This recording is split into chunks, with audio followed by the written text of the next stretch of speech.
Alrighty then. Good, big stretch, neck cracking, and we're back at it again with some SCP reading. Woo, bye. Let me just, real quick, add some more tags to it, shall we? Yeah. SCP Foundation. That's basically it, isn't it? Alright. Okay then. Just go, I need it, because for some reason it always needs to do that over and over again. I mean, I don't understand why, but still, it's a bit bothersome. Oh, block that. And yeah, I'm on lo-fi hip-hop right now, so there we go. Are you ready? Are you ready? Are you ready? Transformation Central. Good. Alrighty then. Let me just send some. I'm a bit concerned about a friend right now. I will be honest. Also, I'm probably gonna do something. I'm gonna turn that light off and turn the other one on. That's here. You guys can't tell which one I'm talking about, but that's fine.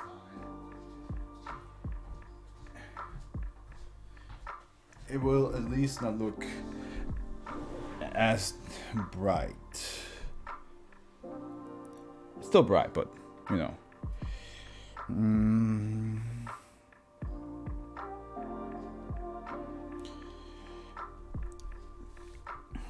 But yeah, I'm concerned, like,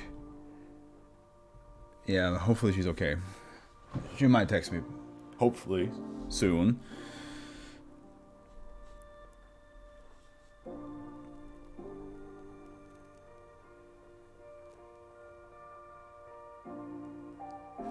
Okay, I'll just continue, and we'll see how that goes. I don't know how the volume is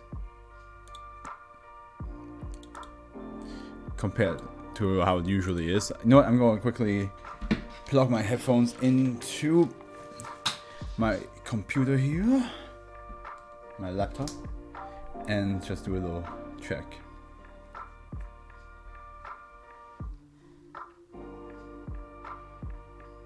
Yeah, no, it sounds like I'm in a good volume and the music's in a good volume, so don't have to worry about that. So that means we can now step right ahead and read the very first SCP of today. And my lip is all sorts of fucked up. Okay. Here we go. So the first one is called Re-Educational Software. Now I know that this one is one of the SCPs that a person has tagged me in on Twitter, saying that she wrote those. He, she, I still don't fully know, and I don't want to offend her, them. You know what, I'm just gonna say them for now. I don't want to offend them. So if you watch this, I'm very sorry. You can come to me and clear it up with me. I don't want to say anything offensive to you or anything that, you know, you're not comfortable with. So, but they have told me that they wrote this one, and I also know they wrote the Side-Stealing Eye. And so far, they made SCPs I really enjoyed. So that's a good start. I forgot to guess what the re-educational software. I was about to say it sounds like in a similar vein as in the NS Magazine or the Instant Education, where you do something and it just shifts your knowledge of the world a little bit. So that's what I'm thinking, because I just had that yesterday, but it might be completely different. Who knows? Okay, here we go. It's safe, and I do like this little guy right here. Look at him. Look at him. SCP-1070 is to be held in a standard containment locker located inside 77 safe SCP wing. When being used by site personnel, one standard test chamber may be used. No personnel above D class are permitted to view SCP-1070 when it is in active state. In an event that personnel do view it, they are to be given psychiatric evaluation with further action taken at the discretion of the site director. SCP-1070 is an educational video game designed for use as educational software on the Nintendo Entertainment System. Not the NES! It is held in a cartridge composed of black plastic and measures 13.3 times 12 times 2 centimeters. SCP-1070 lacks identifying information such as labels or manufacturer's mark. The back cover has a warning label identical to unlicensed games produced by Tengen Arcadia. And I'm just going to do a little bit of reducing of the music. The splash screen identifies the game as Learning with Leo, with a 1989 copyright belonging to the Real Awesome Entertainment Label 1. Research has shown that the copyright for this name was made in 1999, however no games associated with this name were produced. When used, SCP-1070 displays an image of a green figure identified as Joey, hereafter referred to as -B. So that's Joey up there. The little green... What is he? Is he a robot?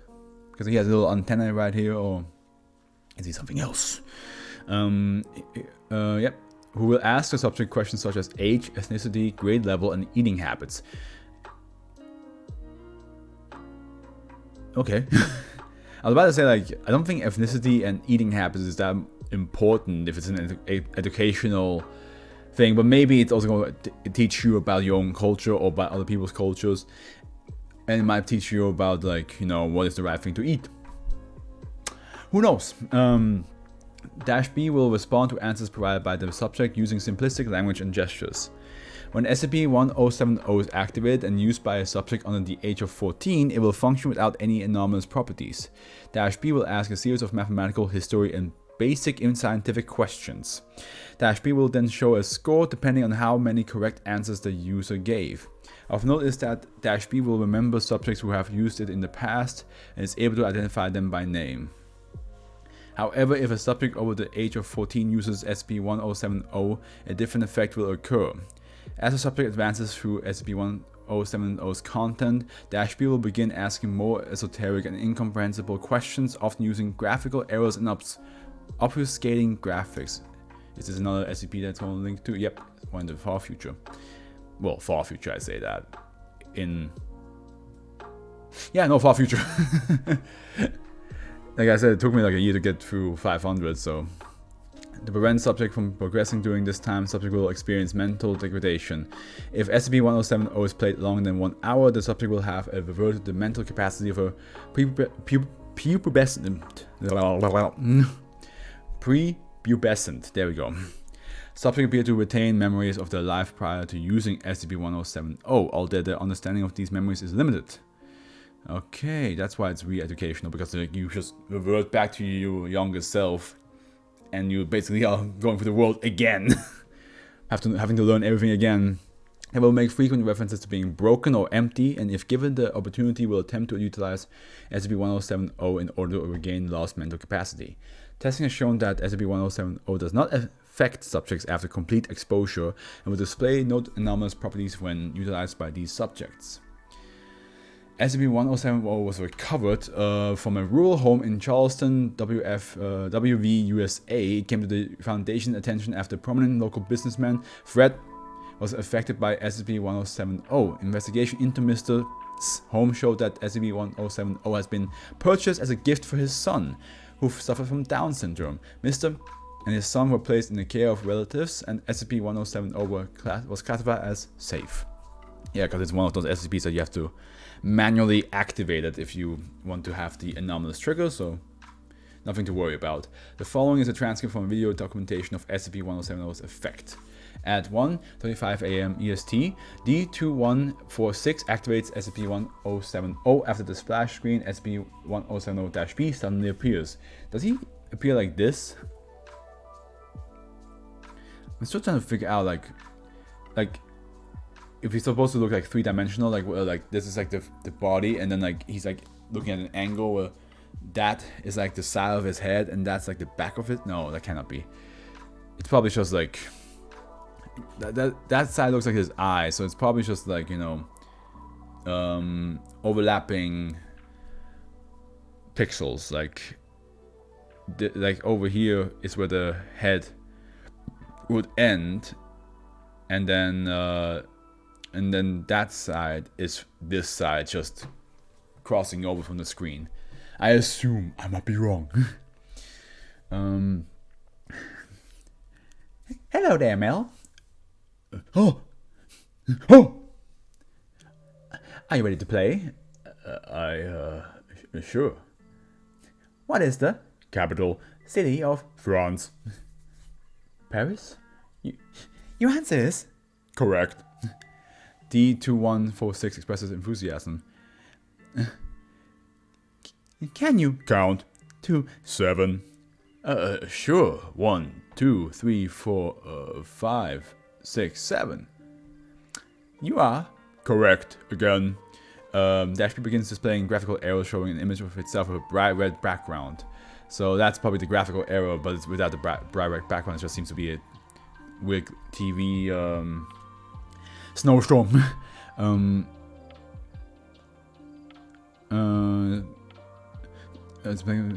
Oh fuck! It's really okay. Don't be alarmed. You only have tomorrow to fear. Don't be alarmed. Tomorrow you gotta worry. Don't imagine you playing a game and it just says like, and it just start talking to you and you're like oh Jesus! It's like, hey, don't worry about it. It's like, oh okay, yeah, sure. But tomorrow you're gonna fucking get it. And you're like, pardon? Excuse me. Voice drowned out by static. At? What is tomorrow? We must face it. Yesterday was just another day. We live in the past. Where is the mother? Did she want to see you? And then? Mom will be back. Mom will be back. Everything will be a-okay. Mom? We're back. We're back here. She's back. Following this, no further vocalization for 2 hours and testing was terminated.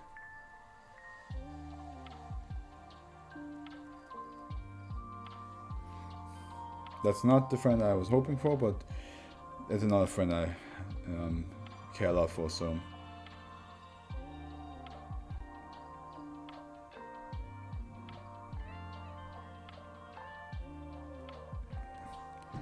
Okay, well, like he said, apparently we only got tomorrow to worry, so that's reassuring. That's definitely something you want to hear your game say to you.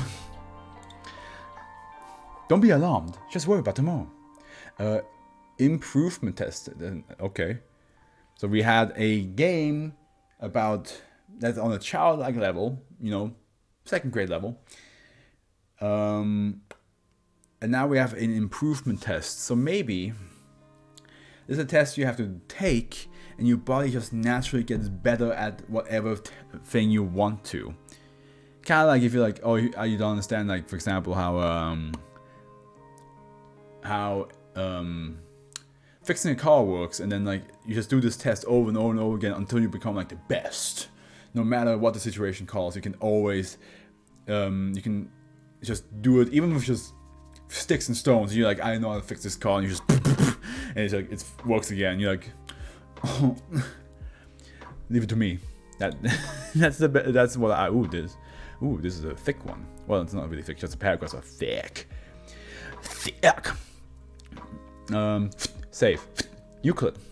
All instances of dash 1 and 2 are to be kept separate containment lockers inside storage, with access allowed by level 3 or higher permission. The contents of all instances of dash 3 are to be cataloged and kept in the archives for future reference.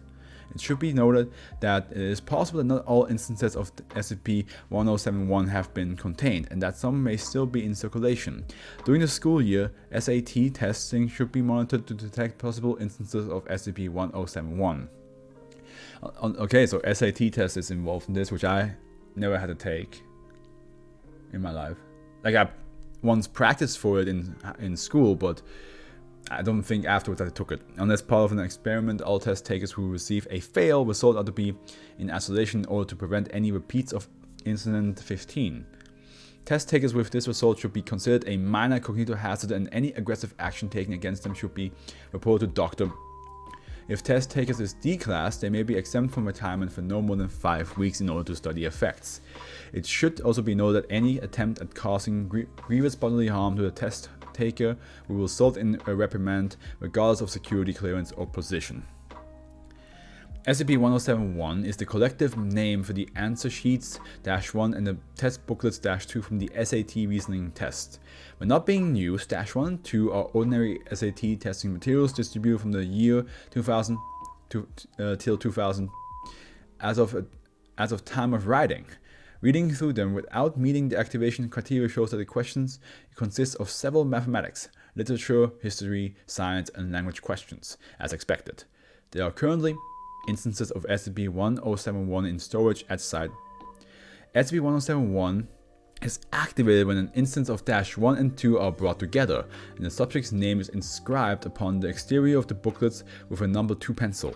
Regardless of current educational status, the test taker will take SCP-1071 as if it were an actual SAT reasoning test.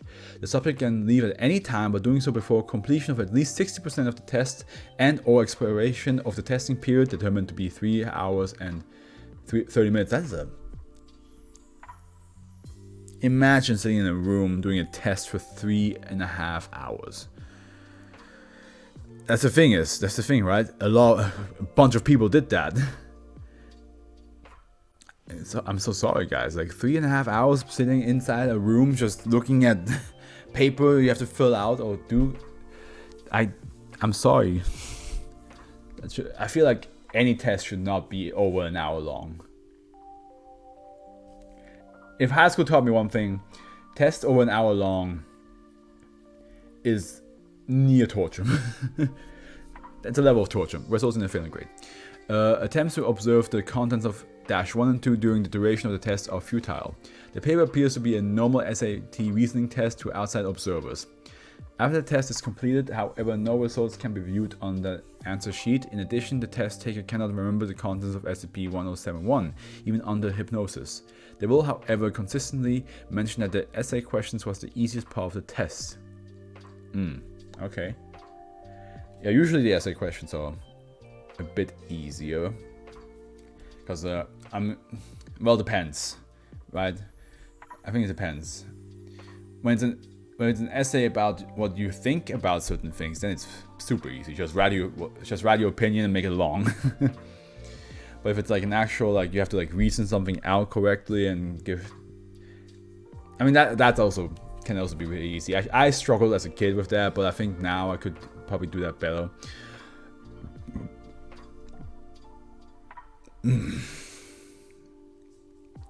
That was food almost coming back up. Approximately 3 weeks after completion of the test,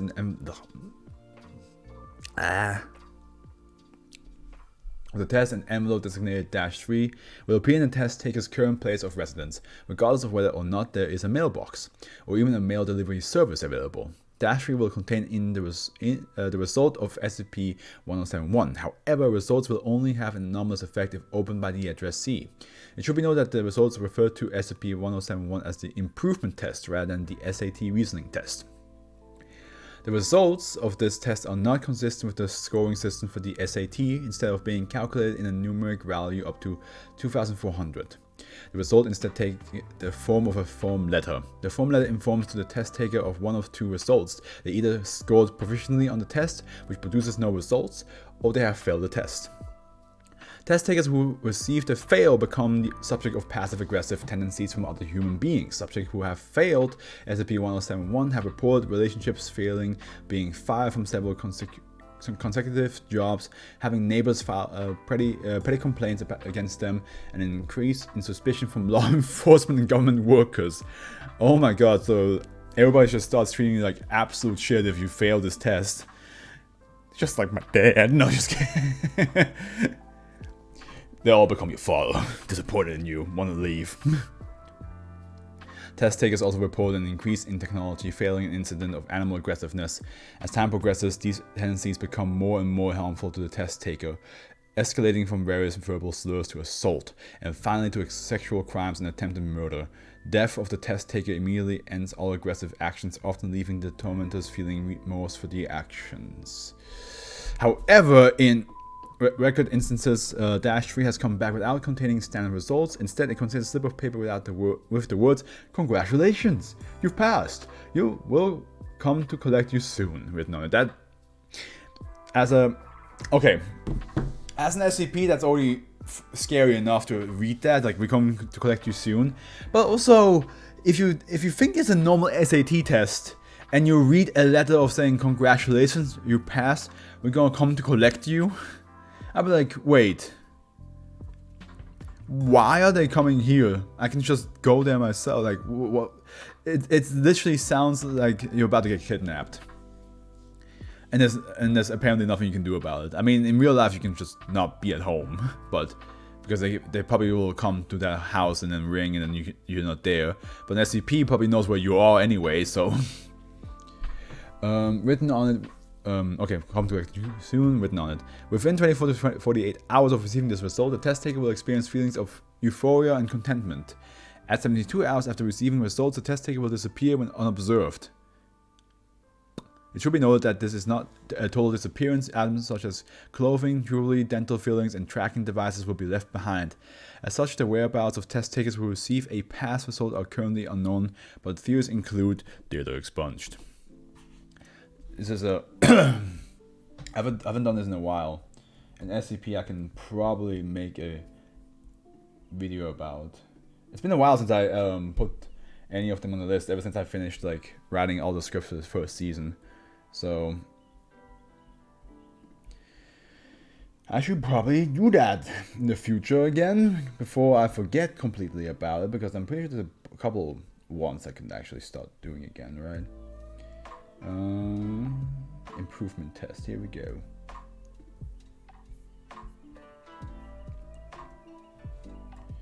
And it is now jotted down. Okay, we're good. We have it in our list. Okay.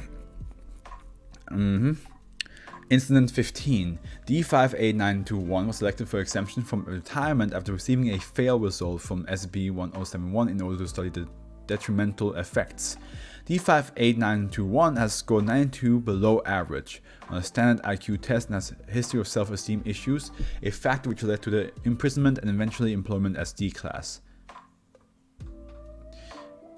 So, I mean, it's a factor, so we don't know what he has done that made him get imprisoned, but apparently him being an idiot, well, he's an average, is below average, he's not fully an idiot, and has low self-esteem issues that led him to some sort of crime.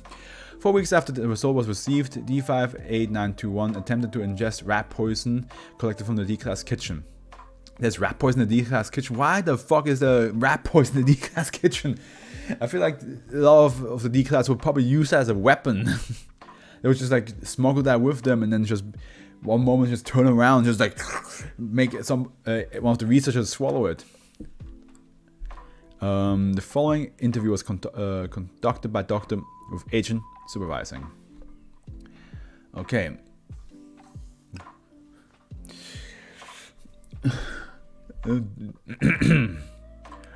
Wait. I have to do it. Oh yeah. D58921. Why did you try to poison yourself? Call me now. I don't suppose I deserve a name. Everyone here says as much. Oh, what do you mean? Ever since the test, people have been hating me. Not my fault. Test was too hard. Was it? I can't. Oh, what was it? What was on the test? D58921. Questions. I don't know. I can't remember. What do you mean you don't know? Of course you don't know. You stupid fuck. Worthless fucking deacon. Whoa, Jesus. Dude, calm down. What the? Why are you? Oh, jeez, not you. Not you, Doc. I thought that you wouldn't do this. Oh, for the love of listen, you little pile of shit. Either you man the fuck up, or you're going to get terminated on the spot. Listen, you son of a bitch, I'm going to count to 3. If you don't stop this baby-ass behavior, I'm going to get out there, find your wife and kids, and they'll expunge. Doctor. Calm down, doctor. No, please. You said you'd let me see them again if I took the test. Shut the fuck up, you fucking pussy. That was a fucking lie. You're worthless. Your wife and kids hate you. You don't deserve to see them. You don't even deserve to live. Stop it, please. I told you whatever you want, just stop. Okay, we gotta give this a... Alright. No, wait. Alright. Alright then. You know what I want from you? Well, I'll do anything. Please just... I want you to die, you expunged fuck. Gunshot. Jesus Christ, what the hell was that for? I don't know. He just... he said he... Oh God. So... Doctor and agent were reprimanded for their conduct during the interview. I have no idea what the hell came over me. Oh wait, excuse me. Oh yeah, I have no idea what the hell came over me. I just lost my temper. I didn't know what I was saying. Requesting to upgrade to Euclid immediately, Doctor. It seems as if we have It seems as if we all have instances of SCP-1071 in containment, and they can all be safely kept in storage locker. Nobody has to take SCP-1071. Request denied. 05. Are you sure? There's another incident, right? This is number 15, by the way, sir. 05. It's definitely a single-digit number, so it's not 10, it's not 11, it's not 12 or 13. It's one of the other ones. There's 15 incidents, and now there's 17. I think maybe upgrading it to a different SCP would be a good idea. To a different level, I mean, like... Yeah. Reports of enormous SAT reasoning tests came in from the town of Redacted, as it was possible that these were uncontained instances of SCP-1071. Agents were dispatched to attempt to collect the test. Agents failed in acquisition of over instances of -1 and 2, but were able to intercept all results. Items were confirmed as -3 and were made up of proficient results, fail results, and pass results. All items were archived and are considered neutralized. It should be noted that Redacted has one of the lowest performing school systems in the United States. Students were allowed to retake a proper SAT reasoning test at a later date. If this doesn't qualify, I think that's the same doctor, so I'm going, dude. If this doesn't qualify for Euclid status, I don't know what does. It's popping up outside the facility and it's targeting low-performing school systems. If the agent hadn't gotten the results, we had a lot of messed up kids on our hands right now. I'm resubmitting my request to upgrade to Euclid, or at the very least, set up monitoring of schools participating in SATs, Doctor. Both requests approved. Euclid status recognized, and all schools participating in the SAT test are to be monitored for reports of behavior consistent with SCP-1071 activation. 05. I think that's a different 05. I think that 05 is like, hey man, we don't need to do Euclid, and this 05 is now that somebody's like, yeah, we should. We definitely should. Did you see what it does? Do you have eyes? Have you seen what it does? Okay, memory replacing God. Why is that? It's this. It all seems like these are like small subcategories from NS Magazine and Instant Education. I don't know why. It just feels like it.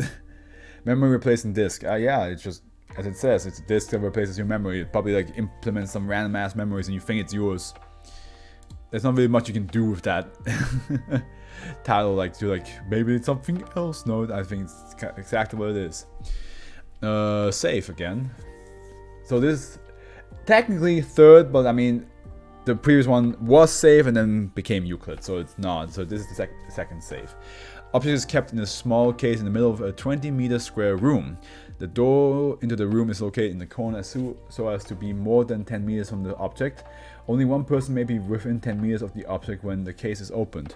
Additional persons may be present outside the 10-meter radius. As of, the case is only to be opened remotely via a robotic monitor installed in the room. Manual opening of the case is prohibited. Okay. Due to the properties detailed in addendum -1, it is recommended that all subjects be selected from those with a little knowledge of the foundation as possible. In particular, subjects assigned to SCP-1072 should ideally not have worked with any other SCPs. Description. SCP-1072 resembles a somewhat dull metal disc with no design stamped on it. It has no apparent unusual physical characteristics, although thermal imaging indicates that its surface temperatures appears to rise by approximately 1 degree Celsius wherever any human subjects are within 10 meters of the object. Neither the number of subjects nor the exact distance from the object affect the magnitude of this temperature increase.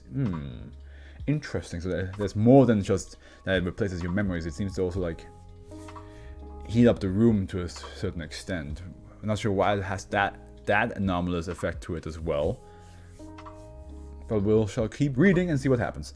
All subjects who approach within 10 meters of the object report that they feel drawn to open the case. The compulsion appears to be weak and can be resisted without great effort. Subjects describe the compulsion as a sense of curiosity about the contents of the case, regardless of whether they are already aware of the object's nature. The object is harmless on all counts outside of the 10-meter radius, even if it is visible. Subjects are observed to display a strong compulsion to touch the object when the case is opened. Nearly all subjects report that they perceive it to have the allure of a polished disc of pure gold. Yeah, that doesn't look like pure gold. Looks like just metal. Many subjects further describe an overpowering sense that taking the object would somehow improve their enjoyment of life. No variations in the object's appearance have ever been observed either outside the 10-meter radius or on photographs or video footage recorded at any distance from the object. Upon physically touching SCP-1072, total memory replacement, hereafter referred to as TMR, occurs instantaneously. This almost invariably results in extreme disorientation and often a severe mental breakdown. These effects are due to the subjects having a completely different memory of their life up to touching the object. This causes them to be unable to reconcile the current situation within their memory of the previous moment. However, the new memory of said prior instance is still of touching the object.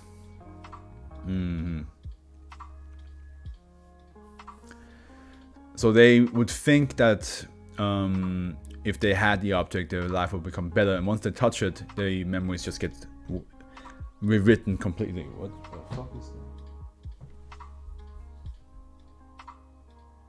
Oh, okay. Time to taken to recover from the disorientation is variable, ranging from seconds to hours. In this time, the subject appears immune to the compulsion of touching the object. However, as soon as the disorientation wears off, subject will generally make another attempt to touch it. These attempts require intervention from individuals located outside of the 10-meter radius. The remote closing of the box via the installed robotic manipulator. If left uninterrupted, subject will enter a loop of touching the object. Such loops continue until cumulative psychological strain causes either permanent brain damage or data expunged. Experiments have shown that consecutive TMR incidents sometimes produce replacement memories that have minor similarities to each other. For instance, the subjects of consecutive incidents may remember having been in the same region of a particular country for a portion of their life preceding touching the object. See Addendum 1. As of the presence of more than one subject within the 10-meter radius when the case is open is discouraged. Multiple subjects within the radius will attempt to reach the object at once. In each incident, subjects typically cause at least minor injuries to one another. Or they probably try to fight through their way through it. Investigation into shielding against TMR when touching the object was carried out. It was found that nearly all material provided a sufficient physical barrier as long as they are at least 1 millimeter thick. However, notable exception are leather and other skin-like material. No material is currently known to modify the effects of physical contact in any way. All tested materials are only either permit or prevent TMR. No further testing of materials is planned at this time. Addendum 1. Recent experiments have suggested that the original memory of a subject touching the object is somehow stored in it. The memory then received in return by the subject appears to be a previously stored one. This possibility came to the light when the subject received memories that included employment by the Foundation. These memories were found to be consistent with the known history of a previous subject. Further testing has not yet revealed any pattern to the stored memory that a subject receives. It's also unknown whether a stored memory is erased from the object once a subject has received it. Yeah, that sounds pretty much like what I expected it to be. I didn't expect it to have a increase in heat and that it looks like gold. But other than that, it's pretty much what I expected this SCP to do.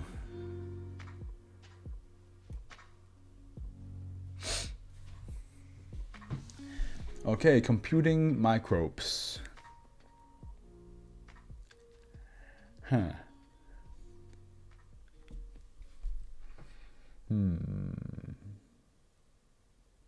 Trying to think trying to like just guess what this could mean. But I honestly don't know. I mean, microbes, of course, but computing microbes, like they can use computers, or they are made out of computers, or they unsure. Oh, this seems to have some more stuff to it. Okay, another safe, the third safe. The cabin containing the spring of -1 has been sealed except for a small access shaft that terminates the basement of a nearby Foundation facility. The colony of -2 is currently contained in a hermetically sealed containment unit in sector storage site. Any personnel with sufficient security clearance are free to converse with -2. Third, 9th, because of good behavior, a small radio transmitter broadcasting on the frequency AM has been set up across, or is it AM or is it AM? I don't know. Been set across from 1073's containment unit, and is to continuously play audio tapes of various novels and non-fiction works. 8th to 23rd, -2 has taken an interest in history and mathematics pending O5 approval. More of these texts will be added to the playlist. 9th, 7th, approved, O53. -1 is a clear liquid identical in appearance, in physical properties, in conductivity, boiling and freezing point to water, with a 0.9 m concentration of H2SO4 sulfuric acid from a pool inside a cave in the mountains. Chemical analysis revealed that the liquid is actually dildo expunged and shows traces of dissolved silicon dioxide and long-chain silence. Investigation into the possible industrial and military application of the chemical are ongoing. -2 is a sapient colony of silicon-based microbes with a structure similar to that of a primitive computers. 1073's structure allows it to receive and decipher radio waves. Research into military application is ongoing. So far, 5 distinct species of -2 have been observed. Gatherers, as the name suggests, gather up raw materials and irreparably damaged colony members for use as food in reproduction. CPUs perform all the higher functions for the colony, including communication and digestion. MMUs access information from the memory cells, both ROM and RAM, and transfer it to the CPU's ROM, read-only memory, act as the colony DNA. So it's like the microbes work like computers kind of stuff. They have like, okay, I see. Foot's itchy. There we go. Let me sit a little bit different. There we go. Now I can. Okay. As the colony DNA containing all the information required for reproduction, communication, and certain long-term memory, RAMs, random access memory, containing the colony's short-term memories. After a viable period of time, information is either copied from the RAM cells to the ROM cells or deleted. During -2 stay with the Foundation, the number of ROM cells has increased by a factor of 10 in the power of 4. Testing log, okay.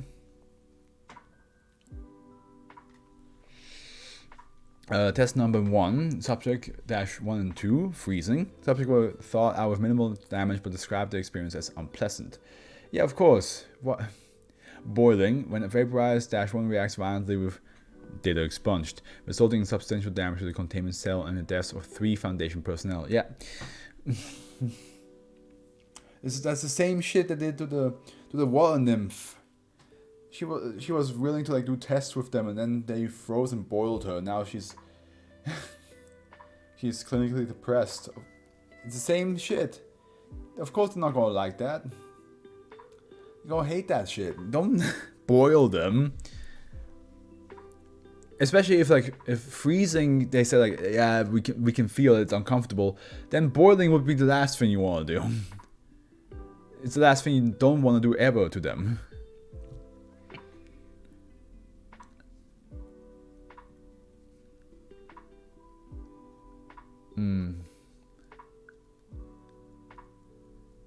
Test number 3. Dash 2 distilled water, habitat change. Immediately upon introduction to the water, Dash 2 began to fall apart. Further testing indicates that Dash 1 is required to maintain the silicon triple bond that is the backbone of Dash 2. When in an active state, waves are produced from the center of a liquid every 3 to 5 seconds and travel outward in a circular shape.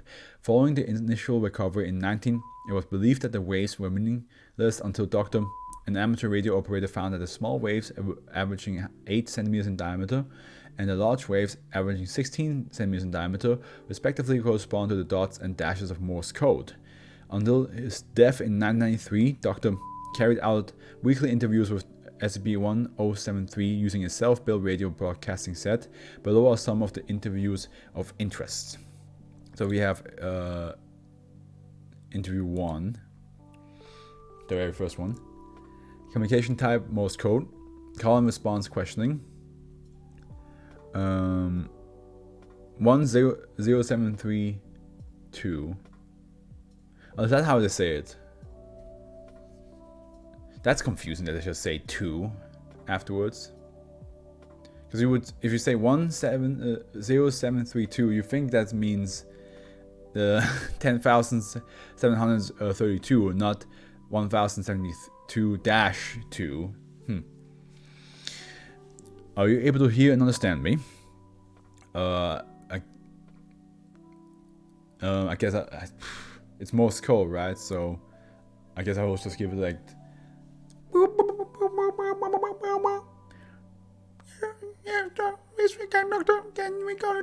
Oh god, that's gonna be an annoying voice, but if you're able to both hear and understand, could you please tell me your name? We enjoyed the title you assigned to us. Are you aware of your current surroundings? The room we occupy is empty. Doctor's behind a wall of glass speaking into an electronic device to communicate with us. Why are you here? We do not know. There were so many of us, and there was a bright light, and we found ourselves alone. Bits and pieces of the others have floated past. We added them to ourselves. Oh my god! Hell no! I'm not doing this voice. No. Now we are many again. It's funny to do that voice, but it fucking kills me. How do you learn this language? I'm just going to give it a we heard it through your device. We believe you call them radios. After being alone for so long, we were happy we were no longer alone. We sent messages back. You must not have received them. You must not have been advanced enough. So we tried this, manipulating our habitat to communicate. Now we have found you. Thank you. That should be all for now. But you'll be back. We do not want to be alone again. I'm sure I will. And he will within a week. Interview 2. Morse code call and response questioning. 1073, can you hear me? Yeah. Yes, doctor. I'd like to ask you some more questions. That's fine. We like the company. Yes. First question. Use the term we to describe yourself. Why is that? We're not one like Doctor. We are many all working together. Would you care to explain? Some of us hold information, some of us move it, some of us use it. You are addressing use the information brought by those you are not addressing. I'm afraid I don't understand. Please elaborate. We are unable to continue. Thank you, that will be all for now. Why are you unable to continue though? What stops you? Okay, here we have 2 doctors now. In the interview, was this 14? Yeah. Doctor, mathematician, computer scientist, communication type, Morse code, call and response questioning. Okay, so the first. Okay, sure. This is Dr. Weaver. Hello, 1073. Hello, doctor. This is Doctor. He wants to talk to you about your structure. Yes, greeting, doctor. Did Doctor give you the tapes I requested? Yes, you want to know about us. You want to know about us, so you may build things like us. Yes. How is it that you are able to respond to us so quickly? Right now, we have no way of making cheap or efficient memory units. Your machines are still using tubes and glass when they should be like us. Our structure is suited for transferring and storing electrical signals. Would you care to explain how we can do that? Yes, we'll be happy to explain. Log redacted. Addendum: the information gained from these interviews will later be ceded to various companies and government organizations, including redacted Bell Labs. And now 2577 is the last interview we have on here. Okay, Doctor replacement. Computer transmitted dialogue. Beginning log. Hello, 1073. This is Doctor. The replacement for Doctor. Where did Doctor go? Jesus, why did they make me tell it? He died. Do you understand what that means? That happens in the stories. It doesn't happen here. He'll be back. I'm sorry, but he's gone. They sent me here to talk to you. I know I can't replace Doctor, but... What is this? We do not want this. It hurts. If there's anything I can do... Leave. We want to be alone. We are sad. Aww. They had a connection with him. But yeah, I mean, how many, like... This is bi-weekly, so... Yeah, of course, he must have died of old age by now, yeah? Because... How many weeks are in a month again? Like in a year? Like was it like 52 or something? Wait, hold on. How many weeks in a year? Yeah, it's 52. So now if we divide 2577 divided by 52. That's 49 years that he has been doing, or at least, you know, probably not like. We can assume that by interview 2560 maybe, he might have already like stopped because he was like too old for this. But from the sound of it, like it sounds like they had him a week prior, so he might have died. He might have interviewed them one more time and then died afterwards. But yeah, they're sad now. They're sad. Is anyone else a little concerned about this thing? Almost 90% of the world's computer systems are based on information this thing gave us. If it goes rogue, if it goes rogue, we pour water on it. The creature can't survive in anything other than pure -1, and we control the source of it. 053. I think it's right now you have less worry about it if it goes rogue. I think it's just depressed now because like the doctor they talked to was basically the human friend, and now he died, and for them death is not the thing that, I mean, I guess when they freeze or boil or like get placed in water, they disintegrate. So death is a thing they know, but I don't think they understand it in the same way as we do. So they are not aware of what it does to a human being. Stendhal's nightmare. Well, I don't know who Stendhal is, so we have no way to guess that stuff. Is that most highly? It's not safe. Another interview. There's a lot of interviews happening. A lot of saves and interviews happening right now. SCP-1074 is to be kept in a frame with an opaque cover, and I'm gonna check on somebody real quick.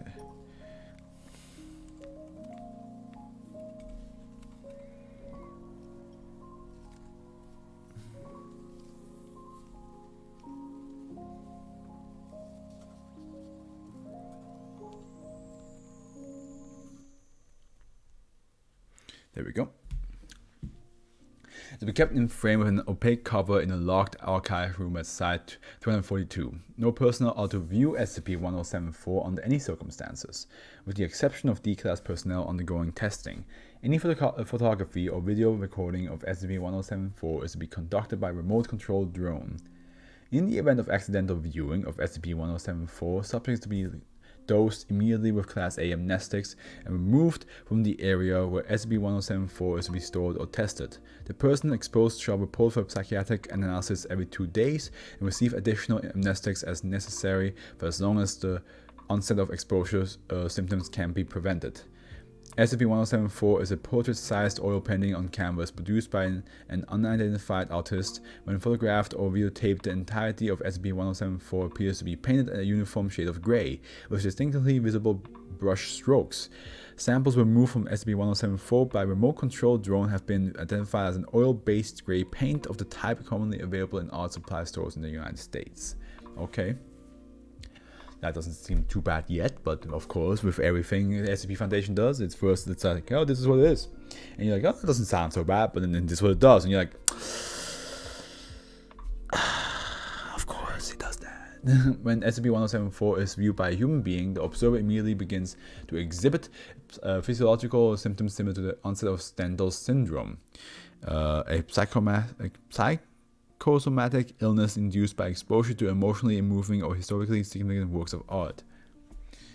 So, okay, interesting. Including increased heart rate, sweating, and vertigo. The individual viewing SCP-1074 will attempt to vividly describe the image they are seeing to anyone present, frequently describing it as the greatest or most moving work of art they ever seen. And by the way, there we go.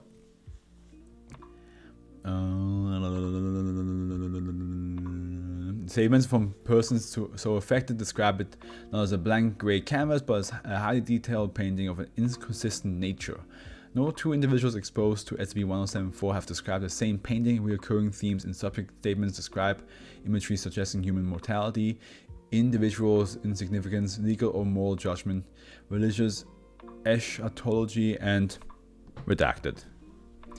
One viewing SCP-1074, the subject will not willingly turn their gaze from it unless physically restrained, and will attempt to convince anyone else in the presence to look at it as well. The subject will become rapidly disoriented and detached, attempting to discuss philosophical questions raised by the painting of an increasingly esoteric nature as exposure continues. Within 3 to 5 minutes of first exposure, the subject becomes catatonic and ceases responding to outside stimuli. No means of reversing this state of catatonia has been discovered. The subject will remain stationary and die of natural causes within several days unless physically tended to. EEG readouts of individuals with displaying SCP-1074 related catatonia indicate that the subject continues to demonstrate a high level of brain activity commensurate with a person who is awake and fully aware of the surroundings. If a subject is removed from the vicinity of SCP-1074 prior to the onset of catatonia, physical symptoms of exposure abate within 30 seconds. The psychological effects, however, continue to develop, albeit at a slower pace. Such individuals will frequently describe every detail of the picture that they observe and will report seeing it in their dreams upon closing their eyes or blinking, and the peripheral vision while awake. Confusion, dissociation, and catatonia ensue within 5 to 8 days of first exposure on average. The lengthier the exposure to SCP-1074, the less time passes before onset of catatonia. Class A amnestics have proven capable of erasing memories of the image and restoring the subject a normal mental state. In all observed cases, this is temporary. The subject will begin to report memories of the image and associated mental effects. Within 7 days of receiving amnestics, subsequent doses of amnestics have a gradually diminishing effect. The longest recorded period between exposure and catatonia at this time is 6 weeks, 4 days. That's definitely way too long. SCP-1074 came to the Foundation attention on 2000 following reports of an outbreak of mass hysteria at the gallery in Redacted. After the initial cleanup team experienced the effect of SCP-1074 firsthand, it was retrieved by drone. Gallery management stated that the expedition of the painted titled Stendhal's Nightmare had been arranged indirectly by the artist's agent. had been delivered and installed the night before by staff under the agent's discretion and was covered by a veil until it was exposed at the opening of the exhibition. All contact information provided by the gallery was found to be fraudulent. And here we have an interview. D67583 and Dr.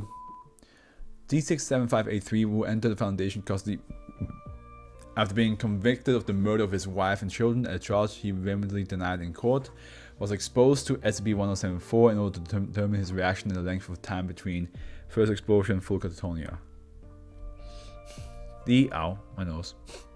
D67583 was secured in a chair in a room with SCP-1074 covered, mounted on a wall, while Dr.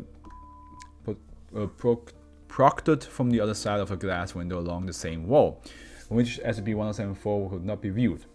A full battery of monitoring instruments were connected to D67583.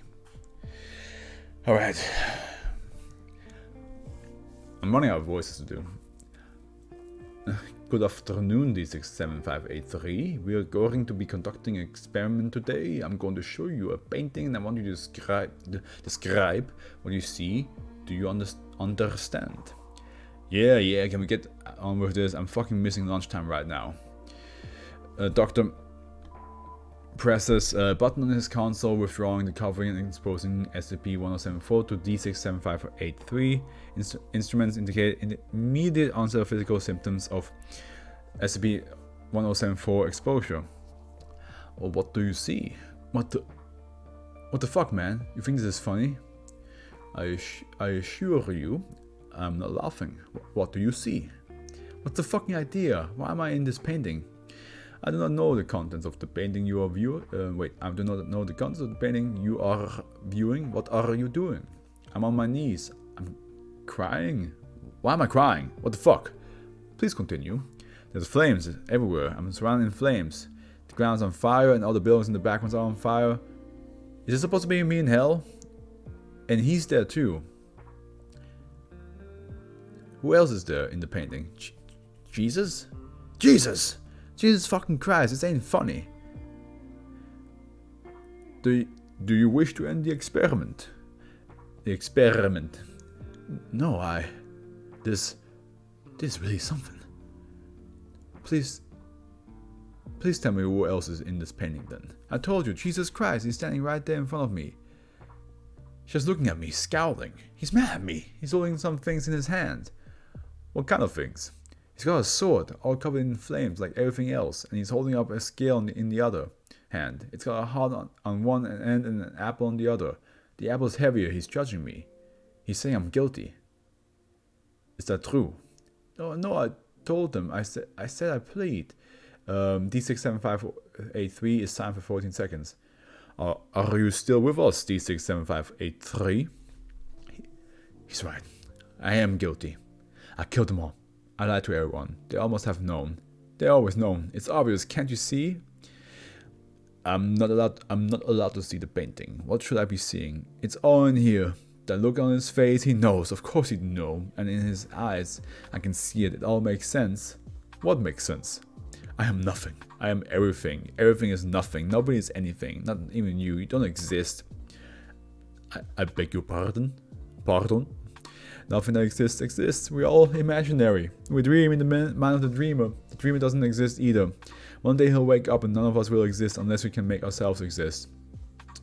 Please continue. We don't exist, but we have to exist. We must will ourselves into existence. My will will become real, and I will become real, and we will vanquish the dreamer. D67853 is signed for 27 seconds. I believe that is all we're getting out of him. Control, I'm covering it up now and sending it to the others to bring him into the infirmary. Infirmary.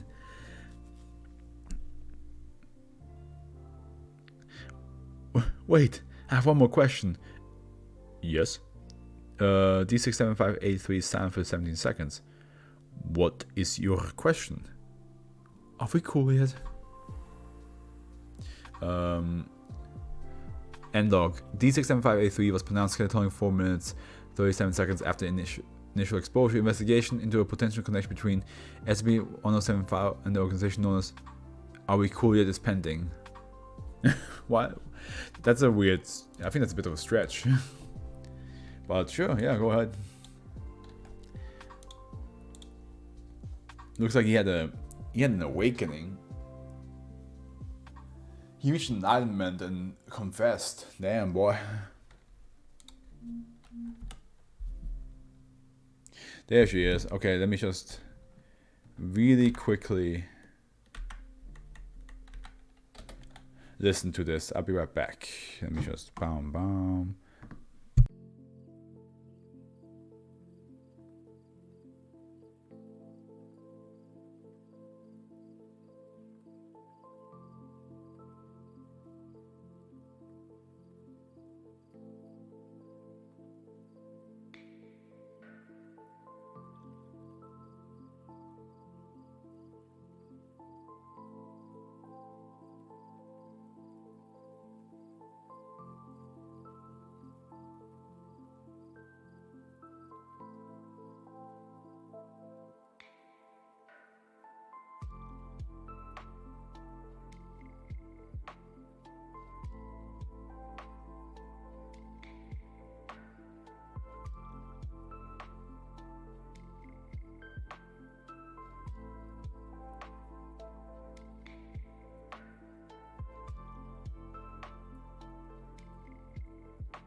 Alright, I'm back. Everything's good. The person I was worried about, she's fine, she's safe, everything's fine. The forest normally known as Vince. Another forest-based SCP. Before we had the Freiherr from Schwarzwald, which was a wooden machination statue who lived in the forest.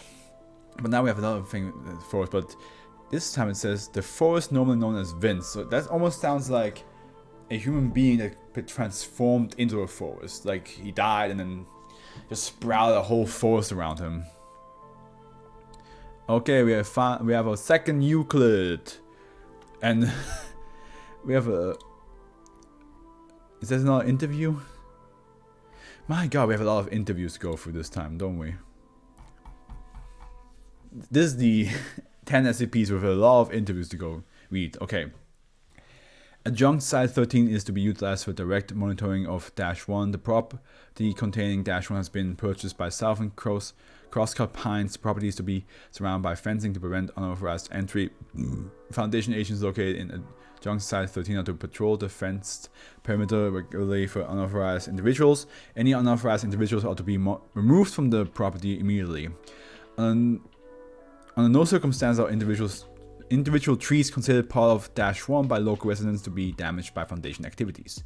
Mobile Task Force Delta 29, Michael Palance are to be utilized to manipulate public opinion of SCP-1075-1 in the local community. See document Lambda 4 for more detail. A historical image of Pagosa Springs prior to its founding. -1 appears in the upper right of the photograph, so that's -1 over there. Okay. SCP-1075 is an anomalous psychological effect which is extant among permanent residents of Pagosa Springs, Colorado. Those subjects to SCP-1075's effects believe a clonal colony of 493 trees belonging to the species Populus tremuloides and which are designed -1 as a human resident of Pagosa Springs, Colorado -1, referred to by local residents as Vince, does not appear to itself be anomalous. Also, they think a forest is a human being. Not a human being that became a forest that is seen as a human being. That is completely opposite of what I said. -1 was prior to Foundation intervention, believed by sufferers of SCP-1075 to be a well-respected member of the Pagosa Springs community, and that's why they don't want anybody to cut them down, because from their perspective it would look like you are killing him. or injuring him in some way. It was listed as a member of the town council considered active in local...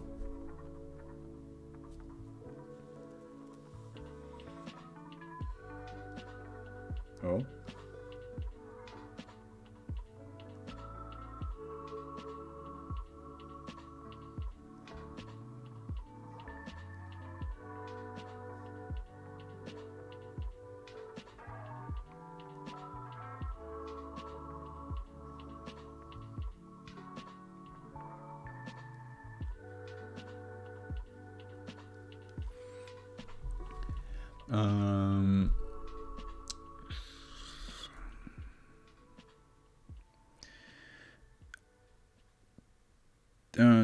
Due to the foundation efforts document, yeah, those suffering from the effects of SCP-1075 are unable to be swayed from the belief that -1 is a human individual.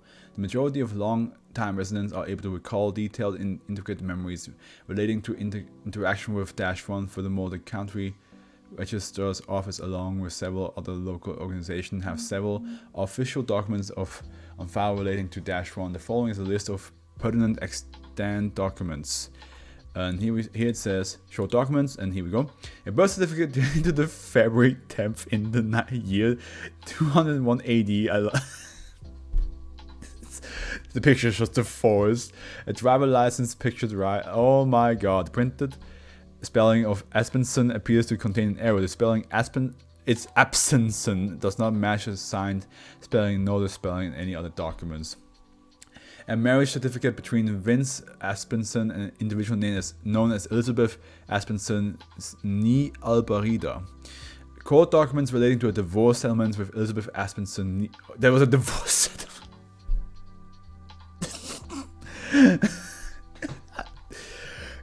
I think we found my favorite SCP of this 10 right now. The fact that somebody married a forest and was like, you don't even love me. A high school diploma, bachelor's degree in astronomy. A property deed in Vincent Aspenson's name for the land currently occupied by 05. Several police reports, see document Lambda 4, and here's a surveillance footage of the day and time this ID was applied for. Do not reveal any individuals of note. Why is it so closely zoomed in there? Vince Absenson. Don't. No. Elizabeth Albarida was located shortly after SCP-1075's original containment. Though Miss Albarida had no memory of -1, an attempt was made to change her legal registered address to inside Pagosa Springs city limits. For the duration of that interview, despite being conducted outside of SCP-1075's normal area of effect, this was sufficient to effect in temporary restoration of Miss Albarida false memories of -1. This interview was conducted under the guise of security clearance background check. Elizabeth Albarida did not attempt to contact -1 following the interview.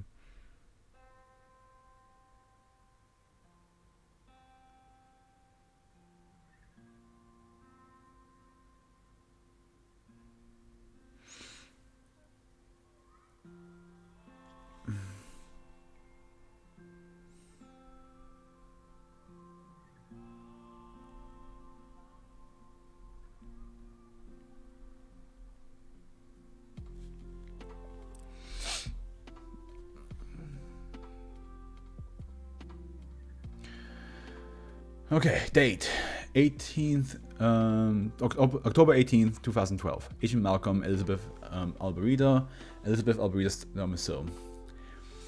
What was Mr. Aspenson doing at Greendale before you met? You know, at first he couldn't even talk to me. He was supposed to be there for transfer credits, but he told me he didn't learn anything from Greendale except how to talk to girls. How did you meet him? Back in 1998, we were both taking Spanish. It was an easy credit for me since my grandma was from Mexico. Vincent was in way over his head though. I was tutoring him. One thing led to another and, you know, I had sex with a forest. Why did you decide to get married? That was all him. We're young and stupid. We made a lot of mistakes. What do you mean? We were only dating for a couple of months when I got pregnant. How in the fuck did you get pregnant with a forest? He told me he loved me, but I think he was just trying to do the right thing. What happened? He had me meet his parents and we got married that weekend. It was fast, but because the Springs is beautiful in the spring. We don't have any records of a child. He was born in Denver at UC Hospital. They should have his records. What was his name? Joshua. Vincent picked it out. Said it was cause it was Vincent's salvation. That doesn't sound good. Because, like, yes, it sounds silly that she got pregnant with a forest. But now that she says the forest said it's my salvation, that might be a bit of a problem. At this point, Miss Albarita begins to have an emotional episode. It takes several minutes for her to recover enough to continue. I'm sorry. I thought I'd put it all behind me. It's fine, Miss Albarita. What happened? Joshua was born with neuroblastoma. I didn't even know a baby could be born with cancer. Did he survive? At this point, Miss Albarita lost her composure again. Per standard protocol, Agent Malcolm changed the topic of conversation over to maximize the information gathered from the interview. It's kind of fucked that, like, I still feel like the Foundation Agency can at least attempt to have better system that requires them to talk to people nicer. Because yes, they're here like, oh, we should protect the normal man, the normal human being. They don't have any idea about this stuff. But if somebody does bump into these type of things, you should probably, like, talk to them like in a kind manner, especially like something like this. Instead of just be like, oh, okay, I should stop talking about this, let me talk about something else, instead of, making sure that they're okay. What happened after that? I didn't think I could ever get over it, but eventually I guess I did. I think Vincent actually loved me. He was broken after that, and I couldn't help him. So you got a divorce? I felt horrible. He retreated into himself. He almost quit school, but I told him the same thing he told me when I got pregnant. It's our future as much as the kids. If you love him, you keep trying to better yourself. And then? I guess he replaced me with schoolwork. He didn't even show up for the hearing. I had to courier him the papers to sign. He lost a son, but I lost two people I cared about that day. When was the last time you talked to him? It was a couple of years after that. I called him about his parents. The funeral was spring. Why didn't you try to talk to him after that? I honestly don't know. I think I reminded him too much of the past. I didn't want to hurt him anymore. Thank you for your time, Miss Albarita. I appreciate your candor. How is he doing anyway? He's actually getting married again. Oh, okay, that's great.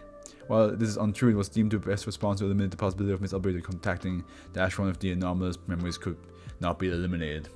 I mean, is there a chance that the...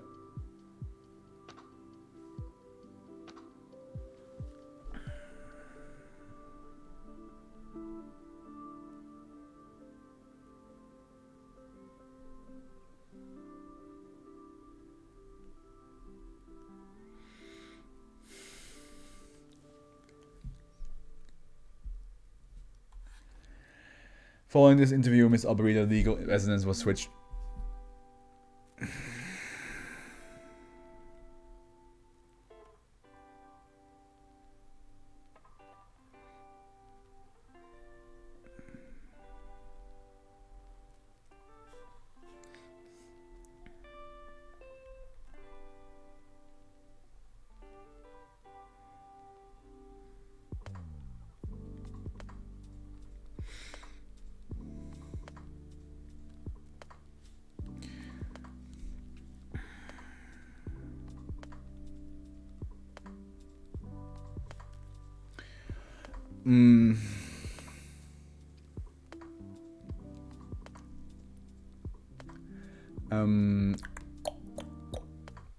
Due to the -1's popularity among SCP-1075 softwares, early Foundation containment efforts were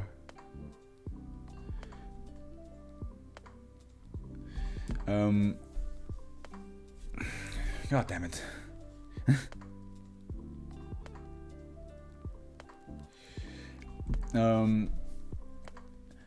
Organ the rehearsal of the public opinion to limit the spread of public knowledge of -1 due to the Pagosa Spring regular tourism several Foundation assets posing as tourists filed assault claims against the -1. Though the first few accusations were improperly addressed, local law enforcement began to take this issue more seriously as accusation mounted. On March 8th, 2013, law enforcement officers traveled to -1 listed address and remained inside the car for 24 minutes. Following this, the officers reported that -1 was in custody and traveled to the local police station. Though this event appeared to be peaceful, charges of resisting arrest were included in the original indictment. The case began to move through the local criminal justice system without any observable events. The eventual plea bargain agreement reduced all charges to aggravated assault. -1 received a 6-month suspended sentence along with 6 months and 1 day of house arrest. The current local opinions of -1 is to be monitored. If any return to previous popularity appears in newly formed memories of -1, no more drastic measures are authorized. Following the success of Operation Lambda 4, several follow-up interviews were conducted with local residents. All but one individual appeared to have their opinion significantly altered by Operation Lambda 4. The following interview with that individual is included for reference. Okay, April 25th, 2013, Agent Stevens, Jennifer Small, the Great Cheese Diner in Pagosa Springs. Thank you for sitting down with me. Oh, it's no problem. My dad used to get the Sun. When I was a kid, he was so happy to see my name in it. For these interviews, Agent Stevens posed as a reporter for the Pagosa Springs Sun. Well, I'm actually doing a story on Aspenson. Oh, there's a pause of several seconds. I don't think I want to talk about that. What's wrong? It's just... I've known Win since high school. He was a straight A student, and even though he got an astronomy degree, he was slumming in teaching high school physics. He said he wanted to give back to the community. So the accusation hit you pretty hard. I mean, I feel like I know him, like I really know him, you know. He's such a gentle soul, I just can't believe he would hurt those people. There were 12 different incidents, they can't all be lying. Maybe there are, Vince would never do such things they said he did. What about the guy from Boulder? He was stuck in the hospital for a week. You're right, I know you're right, but he said he didn't do it. What does he say happened? Can this not go into the paper? Sure, we'll talk off the record. He said he's being framed. He says there's these guys up near his house that are trying to make him look like a monster. It doesn't sound like he's doing all right. He's not. He's falling apart. He thinks there are people out to get him around every corner. What do you think? I think maybe he's not well. I think he needs help and is not going to get it if they're treating him like a criminal. I can put that in an article if you want. No, I don't think I want to add anything to the article. I'm sorry. That's quite alright. I'm sorry to bother you. No, it's not. You're not bothering me. But he said some stuff that makes me wonder. Can you possibly look into something for me? See if what he's saying holds any water. I can try. He says he's been inside a building the people trying to frame him have put up on his property. He says there's proof that he's telling the truth. I can look into that. Yeah. Did he say where it was? Just that it was on his property. Go talk to him and he can take you right to it. I will do that then. Thank you so much. I care about him a lot. We never quite clicked, but I miss the old him. I see what I can do to help. Thanks for sitting down with me. Thank you so much. Following this interview, Foundation agents willed a property to Jennifer Small in Maine through a distant relative. Due to the size of the inheritance, Small moved away from Pagosa Springs. Further interviews indicate that she is now free of the effects of SCP-1075. It is believed that there are no longer any SCP-1075 softwares currently sympathetic to -1. Okay, this was it. Honestly, you gotta admit this is a hilarious one. The foe is normally known as Vince. The fact that they all think like this foe is an actual human being.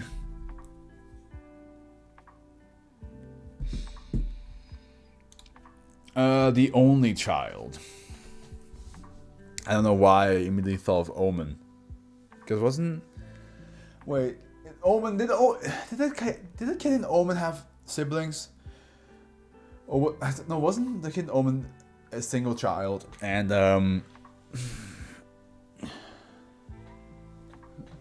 Oh god, that crack was loud as shit. I'm not sure if you guys heard that. But yeah, that's the only thing I can think of right now. It's a child from Omen. Euclid, another Euclid one. Third one out of the. This is number 7 now. Each specimen of SCP-1076 is to be held in a 1.5 times 2 times 2.5 meter unfurnished cell with a windowless door. Food should be provided 3 times daily, which has a footnote now that says, previous procedures called for providing food to specimens, but it has since been determined that SCP-1076 can consume any amount of food without showing signs of satiation and can survive indefinitely without any food intake whatsoever. Bedding and plumbing facilities are not required. Soundproofing is not strictly required but should be provided if possible to reduce psychological stress on guards. 1 armed guard is to be assigned to each cell, chosen from personnel with no children under the age of 21. Access to specimens of SCP-1076 is for experimentation, requires level 3 clearance and written approval following a thorough psychiatric profile. In no circumstances will access be granted to researchers with children under the age of 21. Due to their territorial behavior, specimens must be kept separate from each other at all times. To guarantee this, it is recommended that no 2 specimens be held in the same building.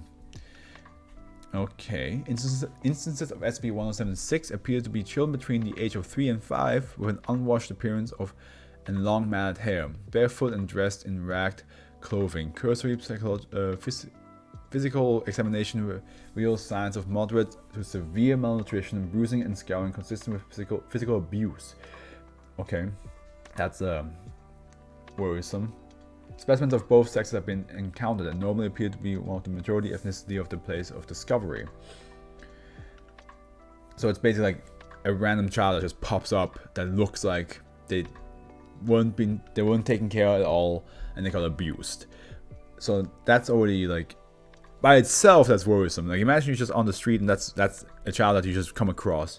A child that's dirty, that's unkempt, doesn't look like they were in a house for weeks, but there are signs of abuse on them. If you saw it on the street, that's already like worrisome enough, because then you think to yourself like, where's your home? Who did this to you? Let's bring you somewhere safe. Because once you know where the home is, that's probably where the guy or girl is that did that to the child. And once you know the name, even if they're not at home, you at least are aware of the person, and then take the child away and just make sure they're safe. But as an SCP, this might be something to lure people in. Specimens seem to comprehend simple statements but have not displayed any signs of verbal ability. Vocalization are limited to simple grunts, sighs, and when disturbed, loud shrieking and sobbing. Oh, damn. Specimens are reluctant to meet the gaze of any individuals and tend to look downward in the absence of outside stimulus.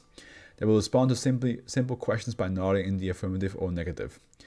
Initial encounters with SCP-1076 occur when a parent discovers a child in a state of apparent distress. For the purpose of this document, a parent refers to a person with 1 or more living children below the age of 21. This incident occurs in isolation. There are no known cases of any third-party witnesses. Subject report an overwhelming feeling of pity for the specimen, and in every recorded case, take it into the home. Oh shit! That's when it starts. It is Euclid, so once established in a home, SCP-1076 begins to monopolize the attention of the parent to the exclusion of their own children. Children in the home begin to show signs of neglect and malnutrition and become depressed, sullen, and withdrawn. Behavioral problems such as truancy and running away become frequent, which may attract the attention of school authorities or social welfare agents. Upon investigating these authorities become obsessed with the welfare of SCP-1076 and subsequently ignore the children. Oh my god, so this child just literally just takes away all the attention from any other child, and then it becomes the only child, which is exactly what the title is, right? The only child, the only one you care for. All investigations typically Yeah, all infestation typically ends with the deaths of the parents and other caretakers as they neglect their own well-being in order to attend to SCP-1076, eventually succumbing to starvation or disease. In the few cases where the Foundation was able to contain an infestation before this occurrence, subjects separated from the specimen become violent or nearly catatonic and repeatedly demand to be reunited with their baby. Yeah, the real baby in the meantime is gone. If two specimens of SCP-1076 meet, they will attack each other with great force, using teeth and fingernails until one or both are dead. Any person ever witnessing such an attack should be treated for possible psychological trauma. Yeah, because you witnessed two small children trying to kill each other. Doctor has requested access to an SCP-1076 specimen for vivisection. Request denied at this time pending completion of less invasive physiological analysis. Yeah, I mean that's a bit much. It's still a child, but yeah, that's pretty intense, huh? Devil's cap mushroom. Isn't that devil's cap? Isn't that already like a actual mushroom? Or am I just...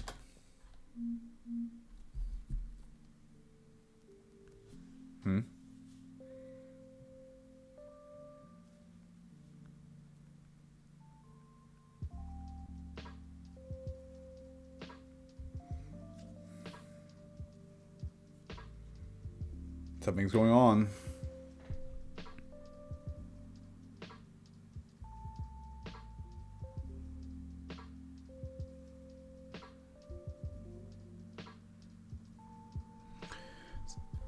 I'm not sure if these are actual, like, oh,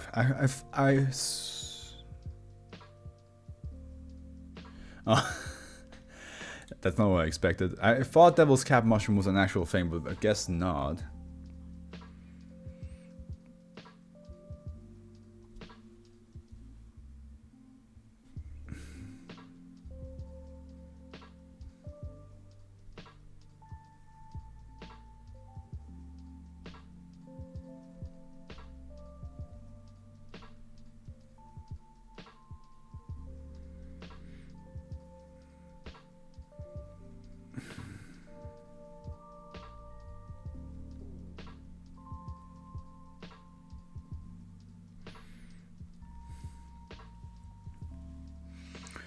So Devil's Cap Mushroom. I really thought that was an actual mushroom, but I mean, there's Devil's Finger apparently and all that stuff.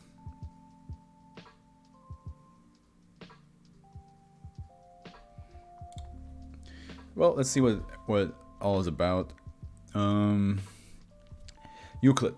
A single specimen of SCP-1077 is kept in a secure 3x3x3.5 meter containment area at BIOS Site 95. The containment area is filled with soil up to 1 meter in depth and a variety of plant species native to SCP-1077's natural habitat, as well as dead plant matter, have been introduced into it to provide it with material for decomposition. The containment areas will be contained as per standard protocols for a biosafety level 4 containment area. Staff working at BIOS Site 95 must be regularly tested for SCP-1077 infection. Infectees are to be quarantined, stripped of security clearance, and treated for systemic mycosis. Infectees must be assessed by a medical doctor briefed on SCP-1077 before they may be released.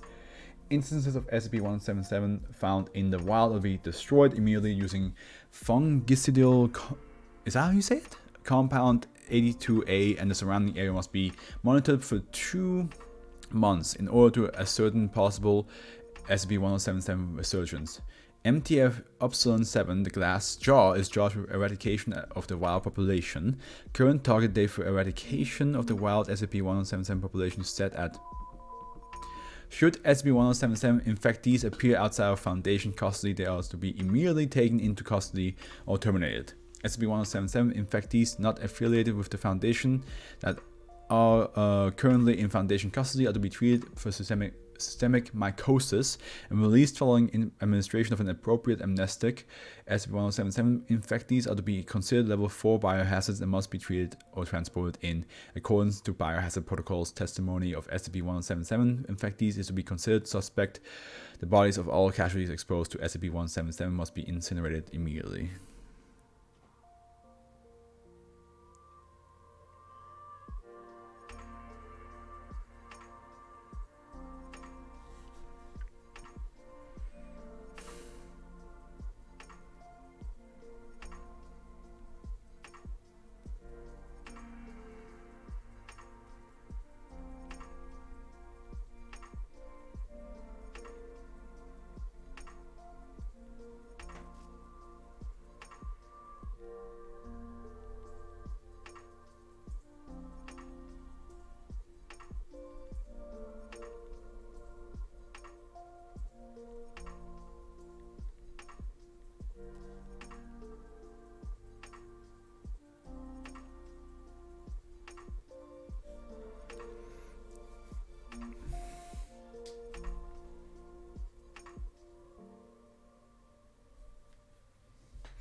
Good.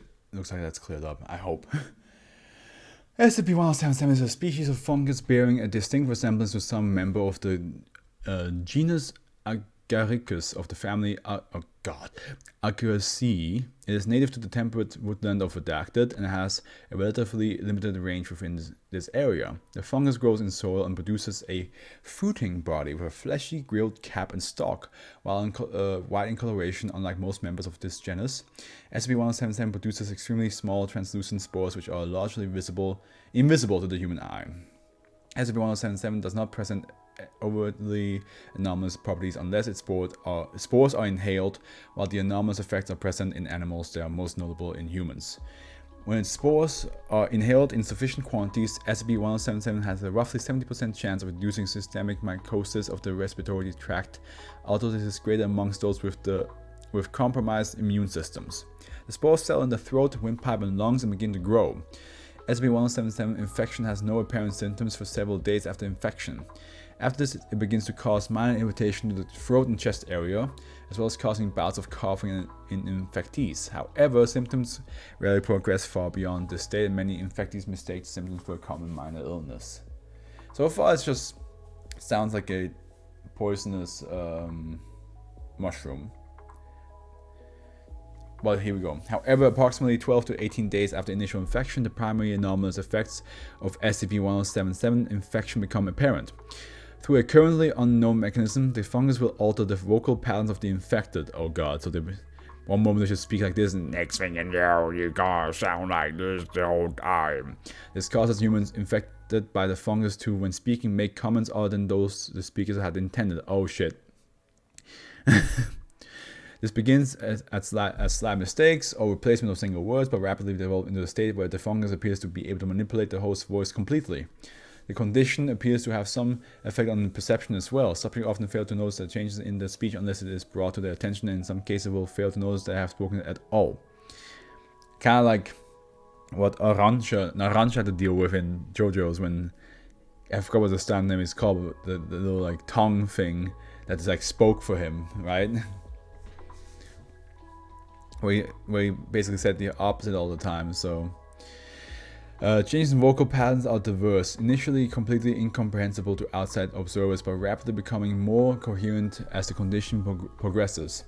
Through the host, SCP-1077 may manipulate others through changes in the host, or in certain cases speak directly to observers. In most cases, changes in speech manifest as the infectee making remarks seemingly intended to lead to its own death. Infectees may launch into impassioned insults and personal attacks in order to provoke others into attacking itself. They may threaten violence against others and may mislead others into directly or indirectly bringing about their death.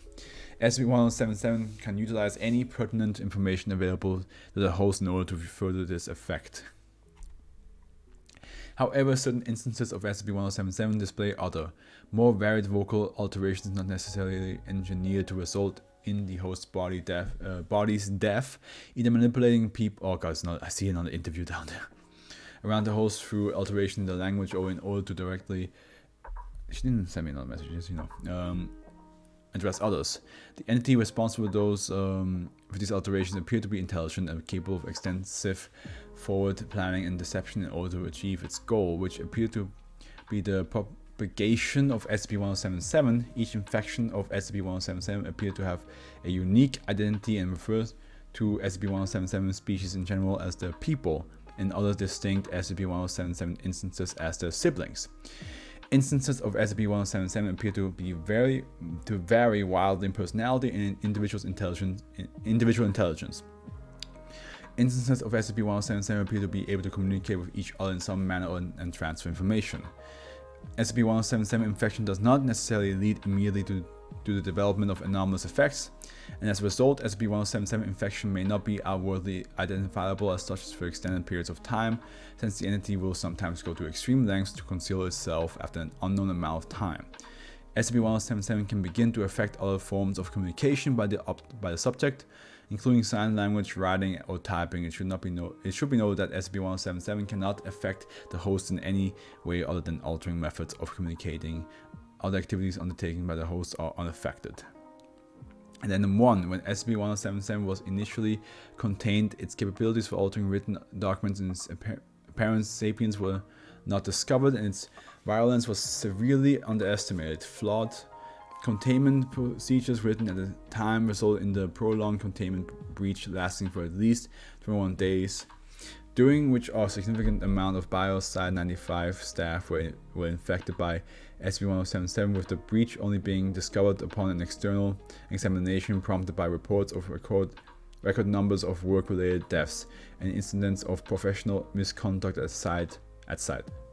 Following Incident A, containment procedures were re-evaluated and extensive testing conducted to determine SCP-1077's true properties. All infected staff were treated for systemic mycosis and have since made a full return to active duty. Upgrade to Krita class requested, but ultimately denied following implementation of current procedures. And here we have another fucking interview. I'm running out of voices. Miss Amanda Church, a civilian affected by SCP-1077 infection. Researcher on Mrs. Church called a local radio show and demonstrated highly sensitive knowledge related to the Foundation. Mrs. Church was apprehended by the Foundation agents shortly thereafter an infection was verified. Standard disinformation tactics were employed to dismiss her claims as those of an eccentric conspiracy theorist. This occurrence has been classified incident SCP-1077-B. This interview was conducted via an electronic speaker system so that the researcher could not be exposed to SCP-1077. Ms. Church is restrained. It is not fully known to what extent SCP-1077 altered her voice during this conversation, or what Mrs. Church intended to say during sections in which her voice was altered. Alright. Hello, Mrs. Church. Why have you brought me to Bioside 95? That is not your current location. You have been brought here in order to assess the danger posed by a fungal entity which has infected you. What do you mean? Sophie appears to be confused.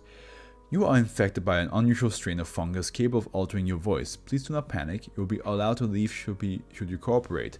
From now on, I will address the entity infecting this body. Disunderstood. Okay, I'm going... Oh god. Disunderstood. Researcher... From now on, you may assume that all remarks made by Mrs. Church are on behalf of the one of the people you classify as SCP-1077. How did you gain access to the information which you had Mrs. Church transmit on... How do you know my name? I'm going to do like a little like... Everything is shared. No, that doesn't sound good. Everything is shared. No, that doesn't sound good either. Everything is shared among us in a way. A sibling of mine was aware of information and has passed it on to me. You seem unusually willing to explain this to me. Why? No obfuscation is necessary, as I am here to deliver a message.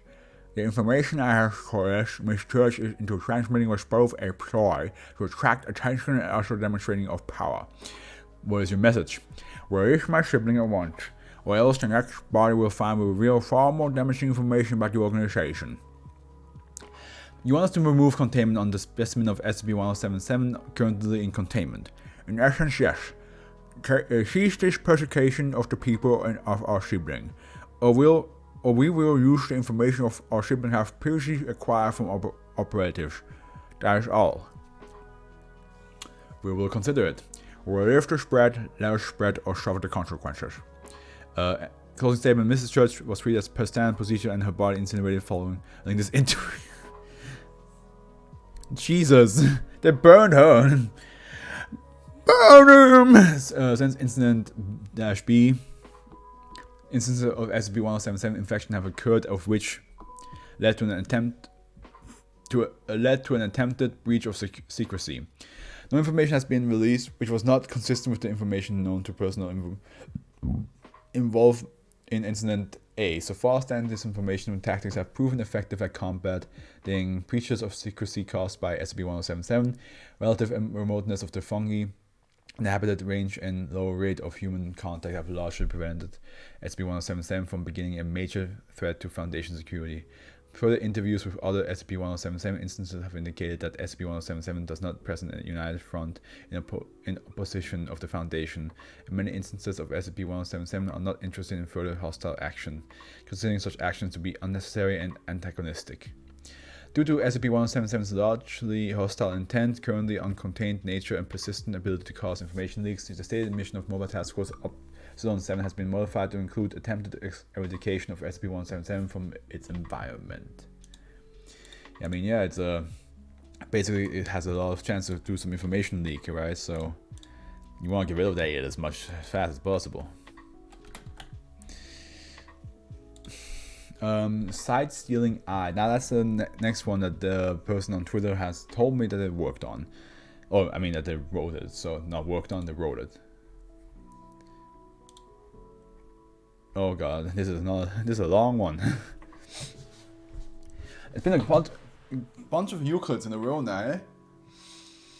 No, okay. Second last one though. I was just going to tell her.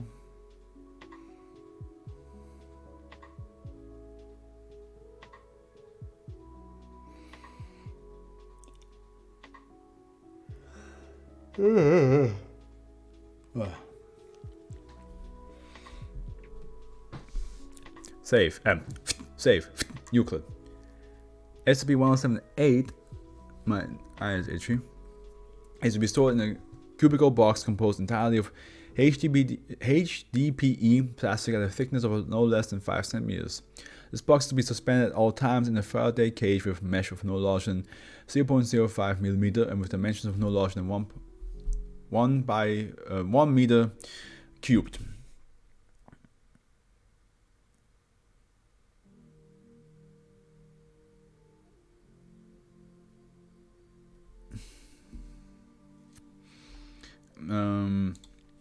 A separate room contained entirely within the Faraday cage of similar mesh size will be set aside for all testing attempts involving SCP-1078. The cage containing the object box may not be opened unless it is contained in this room and the door is closed. Experimentation on SCP-1078 requires a written consent of at least one Level 4 researcher. All D-Class personnel involved in experiments involving SCP-1078 will be exempted from monthly termination, although it is recommended that no subject be allowed to host SCP-1078 for no longer than 1 year owing to increased possibility of suicide and potential loss of SCP-1078 itself. During the experiment, subject must be monitored at all times for signs of suicidal tendencies. Nothing that could be used for suicide attempts is to be allowed inside of the containment cell. Upon termination of the subject or in the event of suicide, the room must be immediately entered on SCP-1078 directly observed. A member of medical staff must be present at all times and equipped to remove SCP-1078 from the host. They must be called immediately upon confirmation of the death of an experimental subject. SCP-1078 is a small spherical glass eye of the form consistent with the late 19th century German glass blowing techniques. Shavings have confirmed the materials to be high quality blown glass, although no sample has been retrieved from the depth of greater than millimeter. When not fully retracted, bristles composed mainly of copper extrude from a 0.25 cm squared area directly opposite of the object's pupil. The iris of the object is capable of alteration in color when worn by a subject, and it alters to match the color of the eye that was originally in the socket. This change is exact even if the user exhibits heterochromia and the previous eye was completely removed. See experiment 2. In addition, when worn, the iris has been seen to contract or expand in response to outside lighting condition and moves along with the normal eye, even if the subject's eye muscles are no longer functional. When inserted into the eye socket of a person missing one or both eyes, the bristles will extend, incorporate themselves in the optic nerve. Autopsies of test subjects have confirmed that this is accomplished by bobs of pure silver that exude from the bristles. Subject described this process, which takes approximately 2 hours, as an itching sensation, but none of have reported pain during the process except for the subject of experiment 8, which is expected due to the experiment resulting in data expunged. After a period of time ranging from 12 hours to a few days, integration with neural processes is complete and subject reports a steadily growing ability to see through the eye. Full visual acuity is confirmed within a month in all cases. And eye tests have confirmed that over the following weeks, the subject eyesight steadily becomes more and more sharp. While more subjective, other tests indicate that the subject's auditory and tactile senses also sharpened during this period. After a period lasting between 3 and 7 months, the subject's sensory abilities will peak. Starting from this point, SCP-1078 will begin to selectively erase auditory and visual input from human subjects. This process will initially manifest as blurring of the image of select humans, and the sound that subjects have described as like a radio that's stuck between 2 channels. When a selected human is speaking, over time, talk will be erased completely from the subject's vision and hearing. This includes all video, photographic, and audio recordings. Tactile senses have been confirmed to be unaffected by this process for reasons unknown. In addition, target's effects on the surrounding area will still be visible or audible. Doors will still be seen to open, and any non-vocal sounds such as clapping will be audible. This allows communication with late-stage subjects through the use of writing. The process of erasure begins with a small number of people, no more than 5 at initial onset. Complete erasure of all current targets is confirmed by experiment to be simultaneous. However, the number of targeted individuals in each round increases exponentially in the late stages. Testing indicates that the subject is unable to perceive any human accepting themselves, and in one case has been shown to start losing sensory input from animal life. So it's basically just, it kind of has like a rising action, climax, and then falling.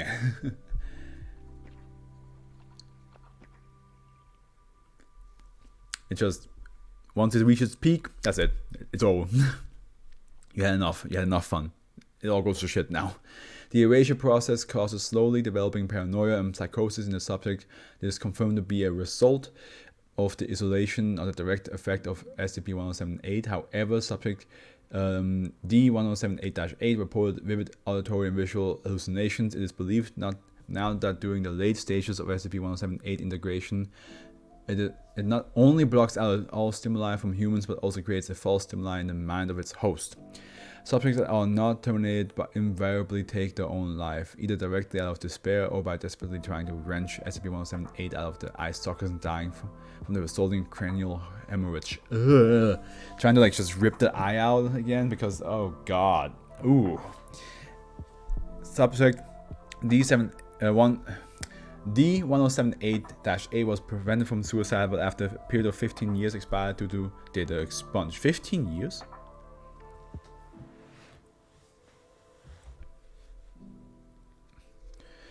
Through a process currently unknown, the Foundation researchers a short period after death, SCP-1078 will vanish from the host body and reappear elsewhere, in one case turning up months later in the town of approximately kilometers distance from the previous containment location. Following death of the subject, SCP-1078 retracts its bristles. If retrieved in a timely fashion, it will not disappear. However, SCP-1078 has vanished from its containment on separate occasions prior to current containment procedures. Regardless of the stage, all attempts to remove SCP-1078 from a host after optic nerve integration result in a severe and invariably fatal cranial hemorrhage in the subject. This effect is observed regardless of whether the subject or an outside observer attempted the removal. Lastly, it should be noted that following experiment 6, researchers discovered that SCP-178 emits a low amount of electromagnetic radiation when properly incorporated into a human being. It is currently unknown whether or not these emissions constitute a coherent signal. Containment has been updated to prevent possible communication with unknown entities, and now we have all these tests. Experiment 1, 1D class personnel, D1, male Caucasian, 58 years of age, subject lost eye due to redacted, before remission to Foundation. Procedure SCP-178 was given to the subject instructed to insert SCP-178 into his empty eye socket. Subject complied with instruction and reported an itching sensation for approximately 1 hour after insertion. Subject was afforded access to a furnished one-person containment cell with daily vision tests and weekly psychological evaluation. Subject condition proceeded as outlined above, with vision from the eyes after 1 month and increasing sensitivity following. A visual acuity test administered shortly before termination of the experiment returned a result of 20. After 6 months, D1 reported difficulty seeing and hearing the psychologist. The following visit, D1 was unable to see or hear the psychologist in any way, and further interaction was carried out by writing. Symptoms proceeded as indicated until termination of D1. 1 year after implementation, following termination, SCP-178 retracted its bristles and was removed. D1 was subsequently incinerated. Experiment 2. Owen class personnel, D2, female Caucasian, 24 years of age, right eye infected and surgically removed to a botched cataract operation. Lost eye was confirmed by records to be lighter in the shade than the remaining eye. Prior to testing, subject visual acuity was measured to as 2050. SCP-178 was inserted into the subject's empty socket by researcher G. Subjects' eyeglasses were taken away for the duration of the experiment. Subject vision in the eye replaced by SCP-178 developed as normal. Observation showed that SCP-178 turned the shade of her right eye rather than matching to her left eye. After full vision was attained, tests showed a rapid increase in visual acuity as before. D2 was terminated 1 year after implementation. The final test performed on her indicated an acuity of 20, the same result as that of D1. Regardless of subject visual acuity at the time, the insertion, the peak sensory ability attained by someone hosting SCP-178 appeared to be the same. Also, SCP-178 will activate regardless of who implanted it. Okay, so those are some good tests to find stuff out, but now we go next. Experiment 3. 1D class, D3, male African, 35 years of age, eye surgically removed while in Foundation custody. SCP-178 was held against the subject's bare forearm for 15 minutes. The subject reported excruciating pain for several minutes and was observed to bleed. Attempts to remove the object during this period only worsened the pain. At the conclusion of this period, the subject let out a scream and collapsed, on one which SCP-178 fell from his arms and was quickly retrieved. Observers noted that at the time of retrieval, the bristles had completely retracted into the eye. Subject made a full recovery and reported a horrible pain like someone shoved a red-hot needle all the way up my arm and into my eye. No injuries observed in the subject except for a number of puncture wounds into the forearm. So even if it's on the forearm, it was just... that is... SCP-178 must be implanted directly into the eye to activate. Attachment to other parts of the body do not appear to work. Suggests further testing to determine what is particularly special about the eye socket. Could other parts of the body work? I just now realized I forgot to get something to eat from... Shit. Fuck, that's gonna be problematic tomorrow. Oh well. Oh, I don't have anything for breakfast. No, I do have some stuff for breakfast. Okay. Because Queen Elizabeth died, so tomorrow is gonna be a holiday where all the shops are closed. And I wanted to go buy something before I stream, but I completely forgot to do that. So, Experiment 6, 1D class personnel. Luckily, I got more than enough stuff here to eat. One D-class personnel, D6 male Asian. Oh wait, I already read that, excuse me. I don't know why I forgot. No, I did not. D6 was placed under general anesthesia and an incision made into the back of the head to allow for direct contact between SCP-1078 and the brainstem of the subject. Data expunged. All personnel in the room were killed and the subject self-terminated by attempting to forcibly remove SCP-1078. By the time medical teams reported for the testing chamber, SCP-1078 had vanished and was not recovered for a period of months. As desirable as the idea of having an eye on the back of the head might be, it is clear that SCP-1078 reacts undesirably to direct contact with neural tissue. Let's not try that again. Dr. R. Review of surveillance equipment showed static for a period of frames of video following expiration of D6.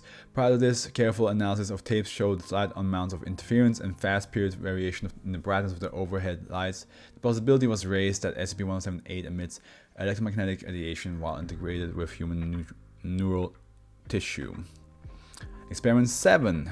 One D-class personnel, D7, female, African, 54 years of age, both eyes intact. D7 was instructed to hold SCP-178 against her bare forearm while an electric multimeter was applied to various pairs of bristles. Antennas were placed at various distance from the subject. As before, subject reported high levels of pain in her forearm. Multimeter readings indicated a flow of current through the bristles. All current readings decreased exponentially with time, suggesting that SCP-178 incorporates multiple capacitors in its construction. Current flow ceased after bristles retracted. Monitoring indicated no electromagnetic radiation from SCP-178. Well, maybe it only broadcasts if that's what it really is doing, if it's properly implanted.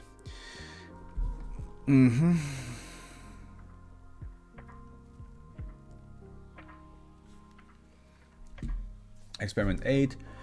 D7 eye was not removed prior to experiment. D7 was restrained and SCP-178 was placed directly against the right eye. Oh, come on! We all know what's going to happen. Data expunged. Subject screams later estimated to be decibels. Subject survives for minutes before breaking free of restraints and self-terminating. Readings from antennas confirm electromagnetic radiation emitted from SCP-178 with intensity of approximately 500 watts per meter squared. Researcher F was the only observer at the time and ceased monitoring after the room to vomit following. Redacted. SCP-178 vanished from the testing room before medical team reported. As before, all surveillance equipment experienced a heavy static for exactly frames. Antennae indicate a output radiation from SCP-178 in excess of 1000 watts per meter squared, doing is that meter squared or power off? Doing of those frames followed by an abrupt drop to 0. Intervening experiments involve animal testing. SCP-178 was not observed to react to any specimens other than Homo sapiens. Experiment 13 on D-class personnel, D8. Caucasian male, 21 years. At the start of the experiment, subject suffered from slight ocular heterochromia with one eye at a noticeably lighter shade of brown than the other. Long-term exposure experiment. Subject's lighter shaded eye was surgically removed from an SCP-178 insert and subject was given a furnished containment cell.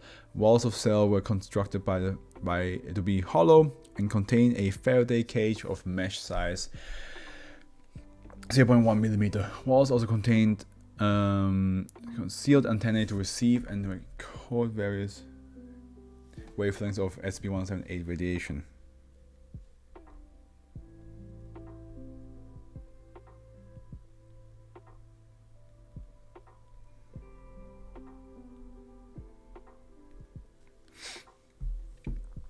Integration with SCP-178 successful without incident. Subject made first suicide attempt after 4 months. Subject looked at a picture of redacted, screamed and attempted to hang himself with his bed sheets. Armed guards posted there after to prevent further attempts. Aleatory hallucinations confirmed. After 2 years, subject reported several times hearing the voice of redacted. Investigation confirmed that the individuals in question was out of the country at the time. After 4 years, visual hallucinations were confirmed. Subject was put on a regimen of antipsychotic drugs do not observed effect. To no observed effects. There we go. Ah, Jesus. Subject hallucinations grew more vivid with time. After years, subject reported hallucinations at least once a month, consisting of data expunged. 15 years after the start of the experiment, subject expired and SCP-107A was recovered. Autopsy determined that integration with SCP-107A's bristles are occurred through a percent of subject's nervous system. Throughout testing protocols, electromagnetic radiation from SCP-107A was confirmed at an intensity of 100 watts per power of 2 meters, I don't know, over a short range of wavelengths centered at 1 megahertz. Analysis of this radiation for signs of a coherent signal as well as the content of any such signal is ongoing. God, Jesus, girl, I can't.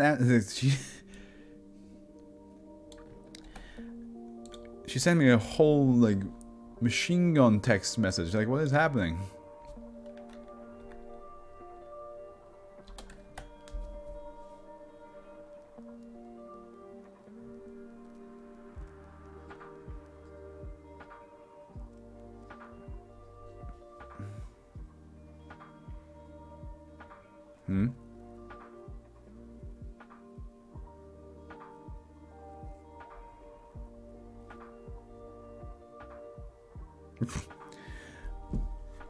Okay, last one. Dr. One Entertainment's Bubble Bath Bonbons. Hey, Dr. One Entertainment back. Well, he usually takes whatever... Is that Sydney? No, it's not. He usually takes something normal and just either expands on it more or just makes it completely turn crazy. So I feel like Bubble Bath Bonbons might just... It might just transform the whole bathtub for some reason.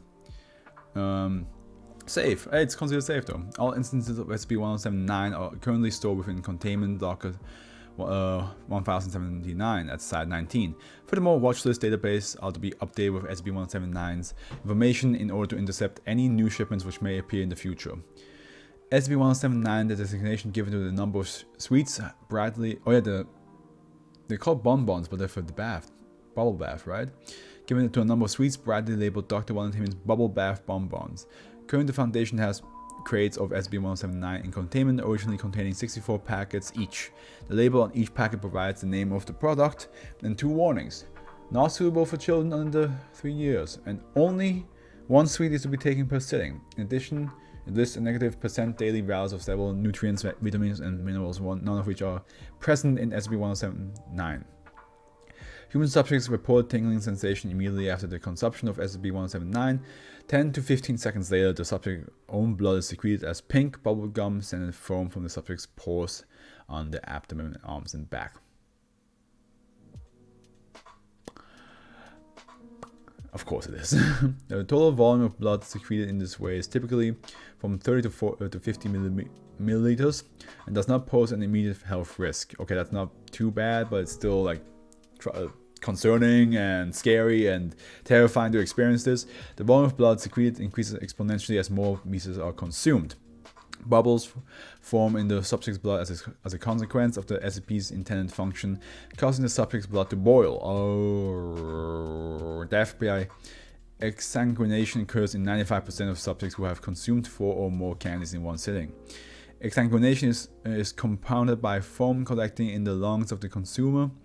After standardized animal testing was conducted, it was found that SCP-179 affects scales with the consumer's body mass. Since its initial discovery in 1990, deliveries have been made to various supermarkets globally. Attempts to trace these deliveries back to distributing center or suppliers have been unsuccessful as of 2005. And there we go.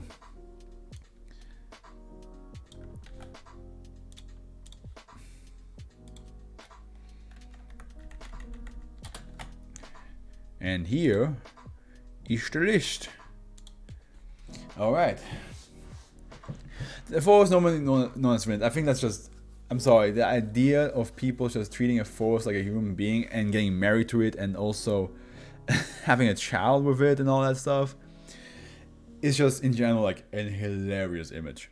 Just the idea of just like, yeah, I'm married to this guy, and then you're just looking at just this entire like forest thing. But then after a while, of course, because you know it's an SCP, you yourself will be like, oh, it's nice to meet you, man.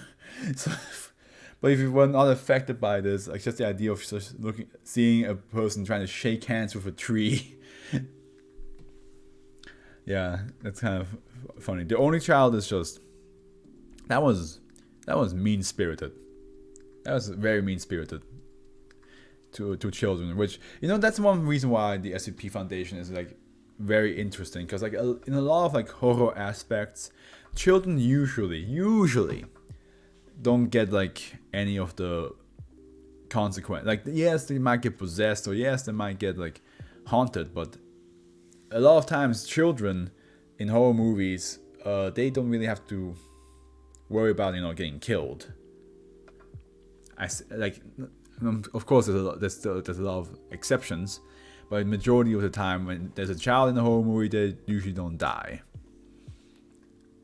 So the SCP Foundation, they just say, fuck that, nope. There will be death, there will be slaughtering, killing. Nobody's safe. No child, no adult, no parent, no elderly person. Nobody's safe. Computing microbes. I just think the idea, you know, that they got attached to one doctor and then like the doctor died and they got sad. That really hits me. I just think it's like it's a cute idea, and it's definitely something that you have to like think about. It's like, damn. Like they are basically harmless, and they just had a friend, and that friend died. Now they're just sad. Dr. Von Taman's bubble bath bonbons. I mean, that's just shit. That's just metal. you take yourself a candy, and the next thing you know, you pour out your own blood in bubbles. That shit. That is something that should be animated, to be honest. Devil's Cap Mushroom. I mean, those guys. Honestly, they sound more like assholes than an actual problem, because it's just like, hey, if you don't let us be, we'll tell the world about your foundation things. And they don't seem to be, I mean, of course, like what they do is problematic, because they say things that you either A, don't mean, or B, didn't realize you were saying it. So yeah, improvement tests. I think it, like, just seeing that interview section of the doctor and the agent just absolutely wailing on a guy is like, just shows you how dangerous this SCP is, because it will make anybody be convinced that maybe killing yourself is the right option, which is horrible. That's why it's like such a dangerous thing, because like if you fail the SAT test, you're gonna have a whole entire neighborhood that just hates you out of nowhere. Side stealing eye. Yep. I think the part that really sticks out to me is the fact that it attaches itself with bristles. Because the idea that it's just like, it feels like an alien almost, like it's just like, you know? It's just, do not feel nice, does not feel good. I would be very concerned to have that. It just can't feel nice. Imagine like, you actually have an eye, like a missing eye, and you put that in there, and you just feel like this, like bristles just like attaching itself to like the flesh inside. No.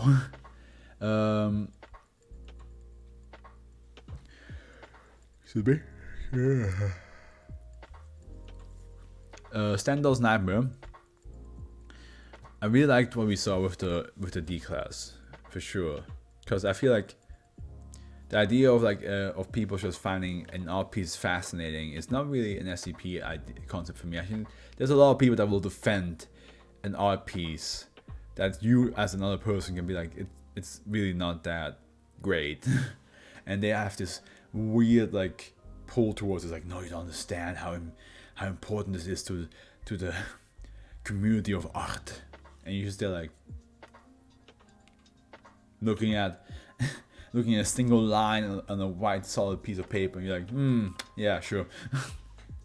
So like, but seeing how like this can show you something about your life, and then like it changes you as a person completely, even so far to willing to confess to your crimes, is pretty intense. Re-educational software. Yes. I mean, that's I think the best part is literally the part where it's like, watch out about tomorrow. I was like, that would freak me out so much. And also, of course, the fact that it transforms people back into the into like a younger self, and they just have like the memories are all like hazy and reset it basically. That, yeah. And memory replacement disk. That's also like, I will say, like, I just had too many SCPs that had to do with like either exchanging of knowledge or exchanging of memories in a row. So that was not, it wasn't really anything new. The idea that it's like, you know, you touch it and you memories get stored in, and then somebody else touches it and they get their memories. That I heard that enough throughout reading all 1,070 SCPs, stuff like that, and so that's why I was like, yeah, it's not that, nothing new, but the idea that it's also like, it looks like gold and people are drawn to it, they think like they have to have it, that's at least a refreshing take on it. But yeah, other than that, we are done for the day. Hope you guys enjoyed today's reading. We go, of course, we'll see how Wednesday will go. I have to see if Lexi, if she can stream on that day. Otherwise, it will be a solo stream again. And Thursday, we shall continue with some more Hades. I'm waiting for a specific game to come out so that Hades will be replaced. I might as well also play Hades off stream now, because I feel like the majority of the thing that we can do with Hades we have seen. Now it's just a pure, just grind your way back up again and stuff like that. So I don't think that's a thing that has to be specifically shown on stream anymore. We can like exchange Hades for a different game now. There will be one more Hades stream though this upcoming week, and then of course Devil May Cry on Friday, and then next weekend we will have the 1080s and 1090s. So we will be done with the first 100 of SCPs from the 1000. So that will be exciting. But yeah, for now, I wish you all a good morning, afternoon, evening. I hopefully see you guys on Wednesday, and